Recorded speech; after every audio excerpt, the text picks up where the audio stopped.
Bible ಓದುವಂಥವ್ರು mic ತಗೊಂಡು ಓದ್ರಿ. ಮತ್ತಾಯನ ಬರೆದ ಸುವಾರ್ತೆ 10ನೇ ಅಧ್ಯಾಯ 11-13 ವಚನ ಓದ್ರಿ ವಾಕ್ಯ ಧ್ಯಾನಕ್ಕಾಗಿ. ಮತ್ತಾಯನ ಬರೆದ ಸುವಾರ್ತೆ 10ನೇ ಅಧ್ಯಾಯ 11ನೇ ವಚನದಿಂದ. ನೀವು ಯಾವುದೋ ಒಂದು ಊರಿಗೆ ಅಥವಾ ಹಳ್ಳಿಗೆ ಸೇರಿದಾಗ ಅಲ್ಲಿ ಯೋಗ್ಯರು ಯಾರೆಂದು ವಿಚಾರಣೆ ಮಾಡಿ ಮುಂದಕ್ಕೆ ಹೊರಡುವ ತನಕ ಅವರಲ್ಲೇ ಇರಿ. ಆ ಮನೆಯೊಳಕ್ಕೆ ಹೋಗುವಾಗ ಶುಭವಾಗಲಿ ಅನ್ನಿರಿ. ಆ ಮನೆಯವರು ಯೋಗ್ಯರಾಗಿದ್ದರೆ ನಿಮ್ಮ ಆಶೀರ್ವಾದವು ಅವರಿಗೆ ಆಗಲಿ. ಅಯೋಗ್ಯರಾಗಿದ್ದರೆ ನಿಮ್ಮ ಆಶೀರ್ವಾದವು ನಿಮಗೆ ಹಿಂದಕ್ಕೆ ಬರಲಿ. ಯಾರಾದರೂ ನಿಮ್ಮನ್ನು ಸೇರಿಸಿಕೊಳ್ಳದೆಯೂ ಸಾಕು. 11, 12, 13 ವಚನ ಸಾಕು. ಓದಿರುವ ಭಾಗವನ್ನು ನಾನೊಂದು ಸಾರಿ ಓದುತ್ತೀನಿ. ಅದರಲ್ಲಿ ಒಂದು ಪದ 3 ಸಾರಿ ಬರ್ಬೇಕಾ, ಅದನ್ನು ನೀವು ನೆನಪು ಮಾಡಿಕೊಂಡ್ರೆ ಅದೇ ಈಗಿನ ಮೆಸೇಜ್.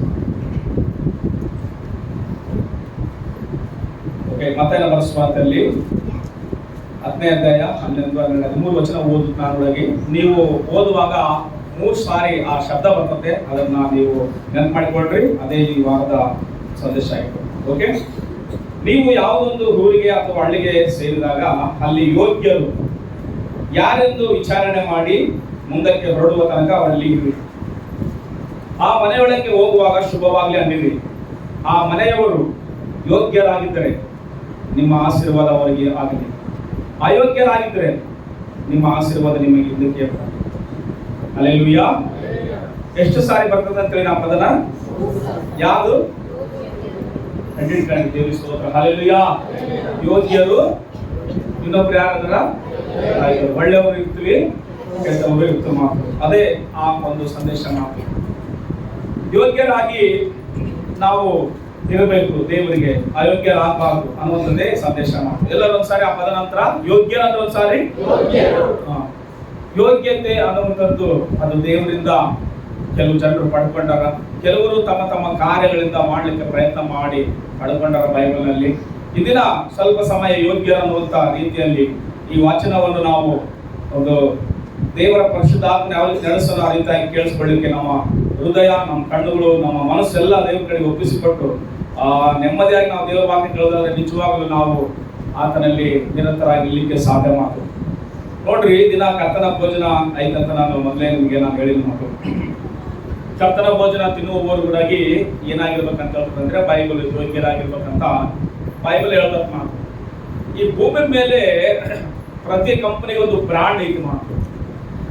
ಬಟ್ಟೆಗಳಿಗೆ ಒಂದು ಬ್ರಾಂಡ್ ಐತಿ, ಶೂ ಚಪ್ಪಲಿಗೆ ಒಂದು ಬ್ರಾಂಡ್ ಐತಿ, ಫೋನ್ಗೆ ಒಂದು ಬ್ರಾಂಡ್ ಐತಿ. ನಾವು ಕೊಂಡ್ಕೊಳ್ಳುವ ಪ್ರತಿ ಎಲೆಕ್ಟ್ರಾನಿಕ್ ವಸ್ತು ಆಗ್ಲಿ, ಸಿಮೆಂಟ್ ಆಗ್ಲಿ, ಪ್ರತಿ ಒಂದು ಕಬ್ಬಿಣ ಆಗ್ಲಿ, ಎಲ್ಲದಕ್ಕೂ ಒಂದು ಬ್ರಾಂಡ್ ಐತಿ ಮಾತು. ಆ ಬ್ರಾಂಡ್ಗೆ ಬಹಳ ಕಾಸ್ಟ್ಲಿ ಹಣ ಕೊಟ್ಟು ಕೊಂಡ್ಕೊಳ್ಬೇಕನ್ನೋ ಮಾತು. ಅದಕ್ಕೋಸ್ಕರ ಕ್ರೈಸ್ತರು ಅನ್ನುವಂಥದ್ದು ಕೂಡ ಒಂದು ಬ್ರಾಂಡ್ ತರ ಐತಿ ಮಾತು ಈ ಭೂಮಿ ಮೇಲೆ. ಅಲ್ಲಿ ಅರ್ಥದಲ್ಲ ಸಾರಿ? ಎದಕ್ಕಂದ್ರೆ ನಾವು ಎಲ್ಲ ಒಂದೇ ರಕಮಾಗಿ ನೋಡ್ತೀವಿ ಕೆಲವು ವಸ್ತುಗಳು. ಆದ್ರೆ ನಾವು ಬಟ್ಟೆಗಳನ್ನ ನೋಡುವಾಗ ಅದರಲ್ಲಿ ಕೆಲವು ಕ್ವಾಲಿಟಿನ ನೋಡ್ಸೋಣ ಮಾತು. ಕ್ವಾಲಿಟಿ ಫುಲ್ಲು ಐ ಕ್ವಾಲಿಟಿ ಅಂದ್ರೆ OCM, ರೈಮಂಡ್ ಅಂತ ಹೇಳ್ತಾರೆ ಮಾತು. ಅದು ನನಗೆ ಗೊತ್ತಿರೋದಷ್ಟು, ನಿಮಗಿನ್ನ ಬಹಳ ಗೊತ್ತಿರ್ಬೋದು ಅಂತ ಹೇಳಿ. ಶೂ ಮತ್ತೆ ಸ್ಲಿಪ್ಪರ್ ತಗೊಂಡ್ರೆ ಬಾಟ ಒಳ್ಳೆ, ಇನ್ನು ಅದಕ್ಕಿಂತ ಸ್ಪಾರ್ಕ್ ಅವು ಎಲ್ಲ ಇನ್ನ ಒಳ್ಳೊಳ್ಳೆ ಇರ್ಬೋದು, ಇನ್ನೂ ಒಳ್ಳೆ ಕಂಪನಿಗಳು ಇರ್ಬೋದು. ಆದ್ರೆ ಇವು ಯಾವ ಊರಾಗಿರ್ಲಿ, ಬಳ್ಳಾರಾಗಿರ್ಲಿ, ಬೆಂಗಳೂರಾಗಿರ್ಲಿ, ದುಬೈದಾಗಿರ್ಲಿ, ಇಲ್ಲ ಬಾಂಬೆದಾಗಿರ್ಲಿ, ಇಲ್ಲ ಹಳ್ಳಿಯಲ್ಲಿರುವಂತ ರಾಮಪುರದಲ್ಲಿರ್ಲಿ, ಇಲ್ಲ ರಾದುರ್ದ ಇರ್ಲಿ, ಎಲ್ಲಿರ್ಲಿ ಇದಕ್ಕೆ ಒಂದೇ ರೇಟ್ ಇರ್ತಪ್ಪ. ಹೌದಲ್ವಾ? ಈ ಕಂಪನಿಗಳು ಎಲ್ಲೆನ್ನ ಮಾರಲಿ, ಹಳ್ಳಿ ಊರ ಕೂಡ ಮಾರಲಿ, ಈ ಕಂಪನಿ ಎಲ್ಲಿರ್ತದ ಒಂದೇ ರೇಟ್ ಇರ್ತದ. ಒಂದು ವೇಳೆ ನೀವು ಬೆಂಗಳೂರಿನಾಗ ಆ ಕಂಪನಿ ತಗೊಂಡ್ರೆ ಬಳ್ಳಾರಿ ಕೂಡ ಎಕ್ಸ್ಚೇಂಜ್ ಮಾಡ್ಬೋದಂತೆ. ನಿಮಗೆ ಗೊತ್ತಿಲ್ಲ, ನಾನು ಕೇಳ್ತ ಮಾತು. ಎದಕ್ಕಂದ್ರೆ ಕಂಪನಿಗೆ ಒಂದು ಬ್ರಾಂಡ್ ಇರತ್ತ ಮಾತು. ನೀವೆಲ್ಲನ ತಗೊಂಡ್ರೆ ಎಲ್ಲೆಲ್ಲ ಎಕ್ಸ್ಚೇಂಜ್ ಮಾಡ್ಬೋದು. ಕಂಪನಿದು ಮಾತು ಹೇಳ್ತಾರೆ ನಾನು, ಲೋಕಲ್ ಕಂಪನಿದೆಲ್ಲ. ಆದ್ರೆ ಎದಕ್ಕ ಆ ರೀತಿಯಾಗಿ ಇಟ್ಟಿದ್ದಾರಂತಂದ್ರೆ ಅವ್ರ ಕಂಪನಿ ಹೆಸರುವಾಸಿ ಆಗಬೇಕು, ಅವ್ರ ಕಂಪನಿ ಇಡೀ ರಾಜ್ಯವಲ್ಲ ದೇಶವಲ್ಲ ತುಂಬಿಕೊಳ್ಬೇಕು, ಆ ರೀತಿಯಾಗಿ ಹೆಸರು ಹೊಂದಬೇಕು. ಮತ್ತೆ ನಮಗೆ ಕೂಡ ಒಂದು ಹೆಸರು ಐತಿ ಮಾತು, ನಾವು ಯೇಸುವಿನ ರಕ್ತದಿಂದ ತೊಳೆಯಲ್ಪಟ್ಟ ಕಂಪನಿಗಳು. ಅಲ್ಲಿ ನಮಗೂ ಒಂದು ಬ್ರಾಂಡ್ ಮಾತು. ನಾವು ಬಳ್ಳಾರಲ್ಲಿರ್ಲಿ, ಆಂಧ್ರದಲ್ಲಿರ್ಲಿ, ಬಳ್ಳಾರಿಯಲ್ಲಿರ್ಲಿ, ಬೆಂಗಳೂರಲ್ಲಿರ್ಲಿ, ದುಬೈದಲ್ಲಿರ್ಲಿ, ಬಾಂಬೆದಲ್ಲಿರ್ಲಿ, ಎಲ್ಲಿದ್ರು ನಾವು ನಮ್ಮ ಬ್ರಾಂಡ್ ಅನ್ನುವ ಯೇಸು ಕ್ರಿಸ್ತನ ಮಹಿಮೆ ಪಡಿಸುವ ರೀತಿಯಲ್ಲಿ ಇರಬೇಕು. ಹಲ್ಲೆಲೂಯಾ. ಒಂದು ವೇಳೆ ಆಂಧ್ರದಲ್ಲಿದ್ದೀವಿ, ನಮಗೆ ಯಾಲ್ವೇ ಇಲ್ಲ ಅನ್ಕೋಬಾರದು. ಎದಕ್ಕಂದ್ರೆ ಬ್ರಾಂಡ್ ಎಲ್ಲಿದ್ರು ಒಂದೇ ಬ್ರಾಂಡ್ ಆಗಿರ್ತದೆ. ನಾವು ಆ ಭೀಮಾರು ಅಂಗಡಿಟ್ರಲ್ಲ, ಅವರು ಕೆಲವು ಬ್ರಾಂಡ್ ಮಾತ್ರ ಅವ್ರ ಕಂಪನಿ ಮಾತ್ರ. ಒಂದು ವೇಳೆ ಎಲ್ಲಿಟ್ರು ಆ ಬ್ರಾಂಡ್ಗೆ, ಆ ಕಂಪನಿಗೆ ಆ ಯಾಲ್ವೇ ಐತಂತೆ. ನೀನು ನಾನು ಇಲ್ಲಿ ಲೋಕಲ್ ಆಗಿದೀವಿ, ಅಂದ್ರಳಾಗಿದ್ದೀವಿ, ಈ ಸ್ಲಮ್ ಏರಿಯಾದಿವಿ, ನಮ್ಮನ್ನ ಯಾರು ಕಿವಿ ಕೇಳ್ತಾರೆ ಅಂತಂದ್ರೆ ಸಮಾಜ ನೋಡ್ಲಾದಿರ್ಬೋದು, ಜನರು ನಮ್ಮನ್ನು ನೋಡ್ಲಾದಿರ್ಬೋದು, ನಮ್ಮನ್ನು ತೋಡುವ ದೇವರನ್ನು ನಮ್ಮನ್ನು ಪರೀಕ್ಷಿಸುವ ದೇವರನ್ನು. ಅದಕ್ಕೋಸ್ಕರವೇ ನಮ್ಮ ಕ್ವಾಲಿಟಿ, ನಮ್ಮ ಒಂದು ಥೋಮಸ್, ಒಂದು ನಮ್ಮ ಐ ಲೆವೆಲ್ ಎಲ್ಲವೂ ಅದು ನಮ್ಮ ಬ್ರಾಂಡಿಂದ ಬಂದಿಲ್ಲ, ಸಮಾಜದ ಬ್ರಾಂಡಿಂದ ಬಂದಿಲ್ಲ, ಯೇಸು ಕ್ರಿಸ್ತನ ಹಲ್ಲೆಲೂಯಾ. ಅದಕ್ಕೋಸ್ಕರವೇ ಬೈಬಲ್ ಹೇಳ್ತದೆ ಯೋಗ್ಯರು ಅಯೋಗ್ಯರಂತ ಬದಲಾದ ಮಾತು. ನೋಡ್ರಿ, ನೀವು ಒಂದು ವೇಳೆ ಒಂದು ಊರಿಗೆ ಹೋದ್ರೆ, ಆ ಊರಲ್ಲಿ ಒಂದು ಮನೆಗೆ ಹೋದ್ರೆ, ಆ ಮನೆಯವರು ಯಾರಂತೇಳಿ ಅಲ್ಲಿ ವಿಚಾರಣೆ ಮಾಡ್ರಿ. ಅವರು ಯೋಗ್ಯರಾಗಿದ್ರೆ ನಿಮಗಿರುವ ಆಶೀರ್ವಾದ, ನಿಮಗಿರುವ ಜೀವ, ನಿಮಗಿರುವ ಲೈಫ್, ನಿಮಗಿರುವ ಒಂದು ಕೃಪಾ ವರಗಳು ಅದು ಅವರಿಗೆ ಆಗ್ಲಂತ. ಹಲ್ಲೆಲೂಯಾ. ಈ ಮಾತು ಯಾರು ಹೇಳ್ಯಾರಂದ್ರೆ ಯೇಸು ಕ್ರಿಸ್ತನು ಶಿಷ್ಯರಿಗೆ ಹೇಳ್ಕೊಟ್ರಂತೆ. ಯಾರ್ಯಾರಿಗೆ ಹೇಳ್ಯಾರ? ಯೇಸು ಕ್ರಿಸ್ತನು ಶಿಷ್ಯರಿಗೆ ಹೇಳ್ಕೊಟ್ರಂತೆ. ನೀವು ಯಾವುದಾದ್ರೂ ಒಂದು ಊರಿಗೆ ಅಥವಾ ಹಳ್ಳಿಗೆ ಸೇರಿದಾಗ ಅಲ್ಲಿ ಯೋಗ್ಯರು ಯಾರೆಂದು ವಿಚಾರಣೆ ಮಾಡಿ ಮುಂದಕ್ಕೆ ಹೊರಡುವ ತನಕ ಅವರಲ್ಲೇ ಇರಿ. ಏನಂತ ವಿಚಾರಣೆ ಮಾಡ್ಬೇಕಂತೆ? ಯೋಗ್ಯರು ಯಾರು? ಬೈಬಲ್ ನಲ್ಲಿ ಯೋಗ್ಯರು ಯಾರು ಅಂತ ಹೇಳಿಕ್ಕೆ ಬಹಳ ಪದಗಳನ್ನ ನಾನು ಹುಡುಕಿ ಕೆಲವು ಬರ್ಕೊಂಡಿನ ಮಾತು. ನೋಡ್ರಿ, ಬೈಬಲ್ ಹೇಳ್ತತೆ, ಯೆಹೋವನೇ ನಿನ್ನ ಪರ್ವತವನ್ನು ಹತ್ತತಕ್ಕವನು ಎಂತವನು, ಅವನು ಯಾವನಾಗಿರ್ಬೇಕು, ಯೋಗ್ಯನಾಗಿರ್ಬೇಕಂತ ಬರೆದ ಮಾತು. ಕೀರ್ತನೆಗಳಲ್ಲಿ 24ನೇ ಅಧ್ಯಾಯದಲ್ಲಿ ಬರೆದ, ಕೀರ್ತನೆ 15ನೇ ಅಧ್ಯಾಯದಲ್ಲಿ ಬರೆದ ಮಾತು. ಯೋಗ್ಯನು ಯಾರು ಅಂತ ಬರೆದ ಮಾತು. ಸಜ್ಜನನು, ನೀತಿವಂತನು, ಚಾಡಿ ಹೇಳಲಾದವನು, ಸುಳ್ಳು ಹೇಳಲಾರದು, ಪ್ರಮಾಣ ತಪ್ಪದವನು, ಇಗೋ ನಷ್ಟವಾದ್ರೂ ಅವನು ಮಾತು ತಪ್ಪದವನು, ಅವನು ಯೋಗ್ಯನಂತ ಬರೆದ ಮಾತು. ಹಲ್ಲೆಲೂಯಾ. ಕೈ ಎತ್ತಿ ಸಾರಿ, ಅವನು ಯೋಗ್ಯನಂತ ಬರೆದ ಮಾತು. ಯೋಗ್ಯನು ಅನ್ನುವುದಕ್ಕೆ ಎಲ್ಲರನ್ನ ಯೋಗ್ಯನ ಅನ್ಲಿಕ್ಕೆ ಆಗ್ಲಿಕ್ಕ ಒಂದು ವೇಳೆ ಇಲ್ಲ. ಒಂದು ವೇಳೆ ನಾವು ಮನುಷ್ಯರಾಗೆ ಮುಖದಾಕ್ಷಿಣ್ಯ ನೋಡಿ ಯೋಗ್ಯ ಅನ್ಬೋದು ಒಂದು ವೇಳೆ, ಬಟ್ ದೇವರು ಮಾತ್ರ ನೋಡಿ, ಮನುಷ್ಯರ ಮುಖ ನೋಡಿ ಯೋಗ್ಯ ಅನ್ನಕ್ಕಲ್ಲ, ಹೃದಯ ನೋಡಿ ಯೋಗ್ಯ ಅಂತಾರಂತೆ. ಹಲ್ಲೆಲೂಯಾ. ನೋಡ್ರಿ, ಬೈಬಲ್ ನಲ್ಲಿ ಕೆಲವು ಯೋಗ್ಯತೆ ಅನ್ನುವಂತ ಪದಕ್ಕೆ ಕೆಲವು ವಚನಗಳನ್ನು ನಾವು ನೋಡಿಕೊಳ್ಳೋಣ. ಎಫೆಸ ಬರೆದ ಪತ್ರಿಕೆಯಲ್ಲಿ 4ನೇ ಅಧ್ಯಾಯ 1ನೇ ವಚನ ಓದೋದು ಸಾರಿ. ಎಫೆಸ ಬರೆದ ಪತ್ರಿಕೆ 4ನೇ ಅಧ್ಯಾಯ 1ನೇ ವಚನ ಓದ್ರಪ್ಪ. ನೀವು ದೇವರಿಂದ ಕರೆಯಲ್ಪಟ್ಟವರಾದ ಕಾರಣ, ಒಂದ್ಸಾರಿ ಅರ್ಥ ಮಾಡಿಕೊಳ್ಳ್ರಿ, ದೇವರಿಂದ ಕರೆಯಲ್ಪಟ್ಟವರಾದ ಕಾರಣ ಯೋಗ್ಯರಾಗಿ ನಡೆದುಕೊಳ್ಳಬೇಕೆಂದು. ಸಾಕು. ಯಾರಿಂದ ಕರೆಯಲ್ಪಟ್ಟಿವಿ ನಾವು? ಎಲ್ಲರೂ ಹೇಳ್ರಿ, ಯಾರಿಂದ ಕರೆಯಲ್ಪಟ್ಟಿವಮ್ಮ? ದೇವರಿಂದ ಕರೆಯಲ್ಪಟ್ಟವರಾದ ಕಾರಣ ನೀವು ಹೆಂಗೆ ನಡ್ಕೊಳ್ಬೇಕಂತ ಯೋಗ್ಯರಾಗಿ ನಡೆದುಕೊಳ್ಳಬೇಕೆಂದು ಕರ್ತನ ಸೇವೆಯಲ್ಲಿ ಸೆರೆಯವನಾದ ನಾನು ನಿಮ್ಮನ್ನು ಏನ್ ಮಾಡ್ತಾ ಇದ್ದೇನೆ ಅಂತ ಪ್ರಬೋಧಿಸ್ತೇನೆ ಅಂತ ಮಾತು. ನಾವು ದೇವರಿಂದ ಕರೆಯಲ್ಪಟ್ಟವರು. ಯಾರು ಸಹ ಸುಮ್ಮನೆ ದೇವರನ್ನ ನಂಬಿಕೊಳ್ಳಿಲ್ಲ, ಯಾರು ಸಹ ದೇವರನ್ನ ನಾವು ಕಂಡುಕೊಳ್ಳಿಲ್ಲ, ನಾವು ದೇವರನ್ನ ಆರಿಸಿಕೊಳ್ಳಿಲ್ಲ, ನಾವು ದೇವರನ್ನ ಹುಡುಕ್ಲಿಲ್ಲ. ಬೈಬಲ್ ಸ್ಪಷ್ಟವಾಗಿ ಹೇಳ್ತದಂತೆ, ದೇವರ ಲೋಕದ ಮೇಲೆ ಎಷ್ಟೋ ಪ್ರೀತಿಯನ್ನಿಟ್ಟು ತನಗಿರುವ ಒಬ್ಬನೇ ಮಗನನ್ನು ಆತನೇ ಕೊಟ್ಟನಂತೆ. ಬೈಬಲ್ ಹೇಳ್ತದೆ ರೋಮ 5:8 ಆತನು ನಮ್ಮನ್ನು ಪ್ರೀತಿಸಿ ತನ್ನ ರಕ್ತವನ್ನು, ತನ್ನ ಪ್ರಾಣವನ್ನು ಕೊಟ್ಟನೆಂಬುದಾಗಿ ಬೈಬಲ್ ಹೇಳ್ತದೆ. ಯೋಹಾನ ಬರೆಸುವಂತೆ 1:3-17 ಹೇಳ್ತದೆ, ನಾವು ಸಹ ಅದ ಮಾರ್ಗದಲ್ಲಿ ಇದ್ದೀವಿ ಅಂತ ಹೇಳಿ ಮಾತು.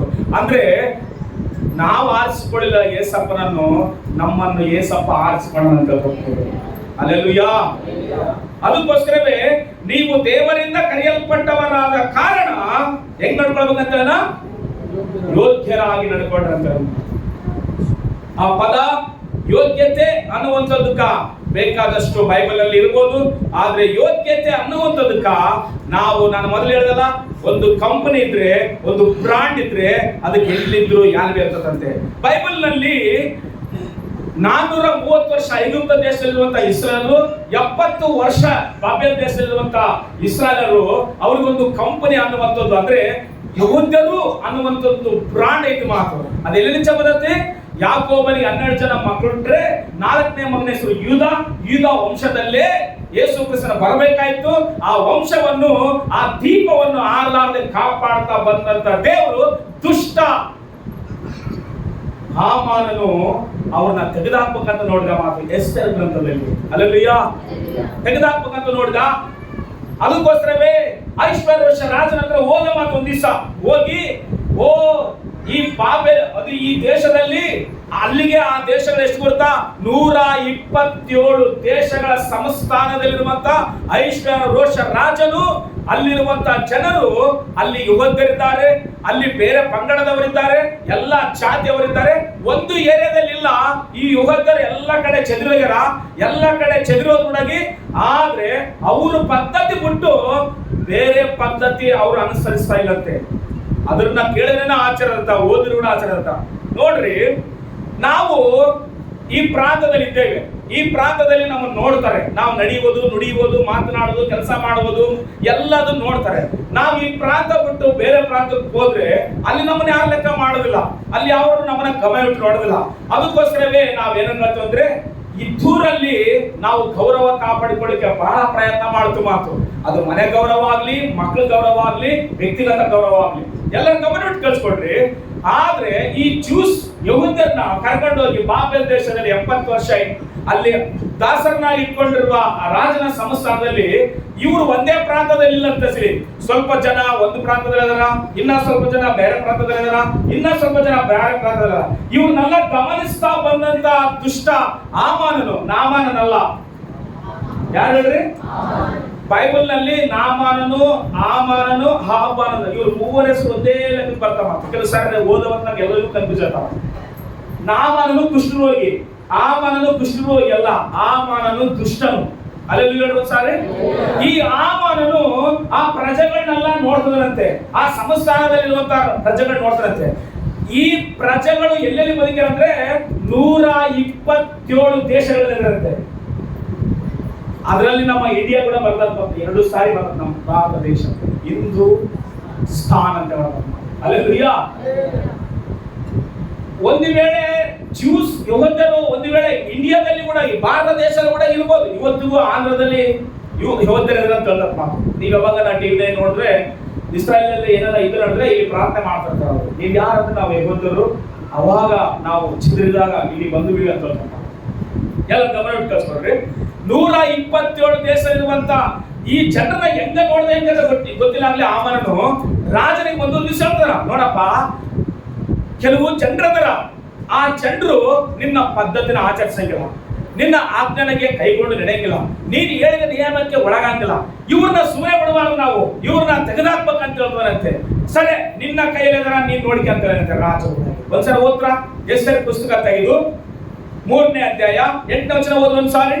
ಎಸ್ತೇರ್ ಪುಸ್ತಕ ತೆಗೆದು 3ನೇ ಅಧ್ಯಾಯ 8ನೇ ವಚನ ಓದ್ ಒಂದ್ಸಾರಿ. ಹಾಮಾನನು ಅರಸನಾದ ಅಹಷ್ವೇರೋಷ ರಾಜನಿಗೆ, ನಿನ್ನ ರಾಜ್ಯದ ಎಲ್ಲಾ ಸಂಸ್ಥಾನಗಳಲ್ಲಿ, ಇಲ್ಲಿ ಕೇಳಿಸ್ಕೊಡ್ರಿ, ನಿನ್ನ ರಾಜ್ಯದ ಎಲ್ಲಾ ಸಂಸ್ಥಾನಗಳಲ್ಲಿ ಒಂದು ಜನಾಂಗವಿರುತ್ತದೆ. ಯಾರಂತೆ? ಒಂದು ಜನಾಂಗವೈತೆ. ಅದು ಇತರ ಜನಾಂಗಗಳ ಮಧ್ಯದಲ್ಲಿ, ಅದು ಇತರ ಜನಾಂಗಗಳ ಮಧ್ಯದಲ್ಲಿ ಅರಳಿದ್ರು ಅವರಿಂದ ಅವರಿಗೆ ಪ್ರತ್ಯೇಕವಾಗಿ ಅವರು ಹೆಂಗಿರಂತವ್ರು ಅವರು ಪ್ರತ್ಯೇಕವಾಗಿ ಇರುತ್ತದೆ. ಅಂದ್ರೆ ಇದನ್ನ ನಾವ್ ಹೆಂಗ್ ಕಂಪೇರ್ ಮಾಡ್ಕೋಬೇಕಂತಂದ್ರೆ, ಕ್ರೈಸ್ತರು ಎಲ್ಲಿದ್ರು ಹೆಂಗಿರ್ಬೇಕಂತೆ? ಕ್ರೈಸ್ತರಾಗೇ ಇರ್ಬೇಕಷ್ಟೇ. ಅಲ್ಲಿ ಹೇಳ್ಬೇಕು ಸಾರಿ, ವಿಶ್ವಾಸಿಗಳು ಎಲ್ಲಿದ್ರು ವಿಶ್ವಾಸರಾಗಿರ್ಬೇಕು. ಪರಿಶುದ್ಧರು ಎಲ್ಲಿದ್ರು ಪರಿಶುದ್ಧವಾಗಿರ್ಲಿಕ್ಕೆ ಪ್ರಯತ್ನ ಮಾಡ್ಬೇಕಷ್ಟೇ. ಸಜ್ಜನರು ಎಲ್ಲಿದ್ರು ಸಜ್ಜನಾಗಿರ್ಬೇಕು. ಯೋಗ್ಯನ ಎಲ್ಲಿದ್ರು ಯೋಗ್ಯನಾಗೇ ಇರ್ಲಿಕ್ಕೆ ಪ್ರಯತ್ನ ಮಾಡ್ಬೇಕು ಅಷ್ಟೇ ಹೊರತಾಗಿ 127 ಸಂಸ್ಥಾನದಲ್ಲಿರುವಂತ ಪ್ರಜೆಗಳು ಯುವಕರು ಅವ್ರು ಎಲ್ಲ ಕಡೆ ಏನಾಗಿರುತ್ತಪ್ಪ ಹರಡಿಕೊಂಡಂತವ್ರು. ಆದ್ರೆ ರಾಜನ ಪದ್ಧತಿ ಆಚರಿಸಂಗಿಲ್ಲ. ಆಕಾಶವನ್ನು ಭೂಮಿಯನ್ನು ಉಂಟು ಮಾಡಿದ ದೇವರ ಪದ್ಧತಿಯಲ್ಲಿ ಮನುಷ್ಯರ ಪದ್ಧತಿಗಳನ್ನೆಲ್ಲ, ರಾಜನ ನಿಯಮಗಳನ್ನೆಲ್ಲ ಆಚರಣೆ ಮಾಡಿದಿರೋದು. ದೇವರ ನಿಯಮವನ್ನು ಆಚರಿಸಿದಂತೆ ಆ ಜನರು ನೋಡಿ ತಟ್ಟುಕೊಳಕ್ಕಾಗಿಲ್ಲಂತೆ. ಯಾಕೆ?